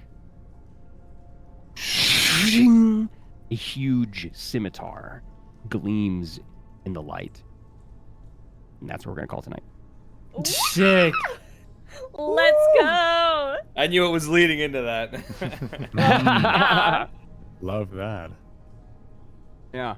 Gnashing Fuck yeah, my guys. teeth. We're in the Underdark now. Fuck yeah, Gnashing guys. my teeth. Hell yeah, brother. I'm very, very Chewing excited. drywall. I thought we were going to get a little further, honestly, but I'm going to be real. My voice is leaving me. I need Dude, to... that's fine. I need to I call heard you it. clear your throat. Now I was about to text you and be like, go the fuck to sleep. It's like, I need you to go chug some ninjom and go to sleep. Yeah, no, I'm Feel a your little brother. weak right now. Yeah, I know you do. Damn. Okay, cool. So with that, we're gonna pick back up exactly the same place. We're gonna start with a fight. Is it not next week, right? We're off next week? Or are we Yeah, off? 'cause it's Halloween. It's Halloween. It's Halloween, and that's the It day is Halloween? that I hang out with my husband. Enjoy Halloween, chat. I will. We will be back in 2 weeks with this fight, and then getting to the lighthouse, where we will meet some more people, hopefully. I'm very, very excited. I've been working on this particular stretch of the campaign since before the campaign started. So I believe that. I'm stoked. I love the Underdark is one of my favorite places in D&D, and Me too. it's just so nice. It's so fun. There's so I just it's wanna like poke you're on the another fun. planet. It's weird and wild and foreign and got all kinds of questions and stuff. So awesome. All right. Does anybody have anything cool they're doing next week besides a cool Halloween party? Anything fun that they're getting up to? Any kind of stream they want to talk about? Anything they want to plug? Any show coming out? Something like that? Yeah. Next week we will be doing so tomorrow we start our Nat 19 Halloween games, which are an annual thing that we do. So tomorrow will be our Gilligan's Grave group. So that'll be the side that's been playing the campaign for the almost a year and a half at this point. And then next week on the 30th, we are playing with our main crew for the Vestige crew. So it'll be myself and the whole crew from our mainline series. So it's going to be a lot of fun. We put all of our characters in costumes. We basically play Clue, but more D&D-esque. It's very fun. I'm very curious what costumes Logan fun. put all of our characters in this year. Last year, I was my hot demon bird lady was dressed as Sayu. It was amazing. Oh, nice. I had a special ability called "That's Racist." Oh, wow. Because Nice. to quote my husband, it was amazing. So it's a lot of fun. Come hang out with us on the 30th. We'll be playing with the Nat 19 crew. So come over, Nat 19 official. It's gonna be a good time. Oh, And then also next week we'll be starting a new we have a plushie that we're gonna be doing a campaign for one of our Nat 19 characters. So oh, nice. She's gonna be very cute. I have a meeting about that right after this. That's exciting. But Hell yeah. it's make sure you keep an eye on all my socials because I'm gonna be shamelessly Okay. plugging about that. It's gonna be so cute. I'll send you guys pictures of it. It's cute. That's amazing. Okay, cool. We love plushies. Also, I forgot to say it, but I know we've been meaning to. We will make time at the Dang beginning shit. of the next session, at the beginning of the next session, where we go over all of the Southtober stuff. So you guys got a few more. You got a few more days to keep submitting, and then we'll lock it. We'll put it in a folder, and then we'll go through as a group and like check it all out. We'll put it all up on the stream and we'll go through and see what you guys have been doing. I only just saw some of it today because I've been so crazy. You guys are incredibly talented, and it all looks so good. I'm so excited to show it off. Yeah, we'll give you guys your little showcase. 2 weeks. I know we were gonna do it. We're gonna do it this week, but we went over time and we started a little late, so I wanted to make sure that we got to a good starting or a good stopping spot today. But we will get it in 2 weeks. We'll go through everything and check it out for you guys. Thank you so much for participating too. That was really that's so fucking awesome. Let's go. Has anybody else got anything they're excited to get underway here? I do. Yeah, lay it on us. So next weekend during a Halloween weekend, I'm going to be at KomoriCon in Portland, Oregon, at the Oregon Convention Center. So hell yeah, if you guys are in the Portland, Oregon section of the world, please come on by. There's going to be tons of voice actors. There's going to be a lot of cool anime voice actors that you probably know and love, like me. Probably. We do But know also, you. like, We do love we you. do know and love you. But also like Aaron Campbell and Mallory Rodak and Jill Harris and All All I cool people. love. it's all just the All coolest. It's all of your amazing favorites peeps. in one place. So yeah. Also, the next episode of Sonda is out as usual every Friday. It happens. So please go watch episode 4 of Sonda. Thank you. God bless. Go watch Christmas Batman. Yeah. Go watch Christmas Batman. I also revealed that I have a new print of him, and it's based on Batman the Animated Series because that And was it a big looks inspiration for the fucking performance. fun. It's so rad. It's so rad. It's one of my favorite prints that you've gotten. Hell yeah! But yeah, that's it. Thanks everybody, and I'll see you next time. Oh yeah, brother. All right. Bro peaced out at the end of his ad read. Could you imagine if I just fucking Let's Is anybody else got anything else they want to plug, talk about, bring to the 46 people's attention that are currently watching? I kind of do. One of them I can't necessarily like fully talk about yet, but Okay. keep an eye out on my socials for, next Friday. But the thing that I can talk about is next Friday, if all goes well, I'll be doing my yearly one time a year face cam stream that I do only on Halloween, where I'll be doing makeup and getting all dressed up and shit and playing horror games most of the night. So That's awesome, man. That sounds like a blast. Hell I've yeah. been doing it since I started streaming. Dang. It's been a great time. So cool. Yeah, go check that out, guys. And and if I don't get to talk to, I will talk to chat. But if I don't get to see anybody in particular in chat or anybody here, have an incredible Halloween. Enjoy your spooky day. This is like this is like Christmas for a lot of people. This is a big deal. It's kind of become It's the like new goth Christmas. the new It's goth pagan holiday. Christmas. It's goth Christmas. Yeah. My Fantastic. favorite It's holiday. it's great. Mhm. I got all the pumpkins and stuff up. I'm gonna be dressing up too. I'm very excited. We're in a place where we're actually gonna get trick or treaters too. So I'm gonna get to go outside and Yeah, us too. sit like an old man and talk to the kids coming up. All right. We will see you guys 2 weeks from now. We're gonna be doing another glorious sesh. We're gonna come back and we're gonna hopefully kill some Dwergar. But who knows what lurks within the depths of the Dark Lake as we are adrift on this raft. But until then, guys, please remember to be excellent to everyone you meet, because everyone's fighting a hard battle, and sometimes you can't see it. I love y'all. Have a good time, and we'll see you in 2 weeks. Goodbye. Good night.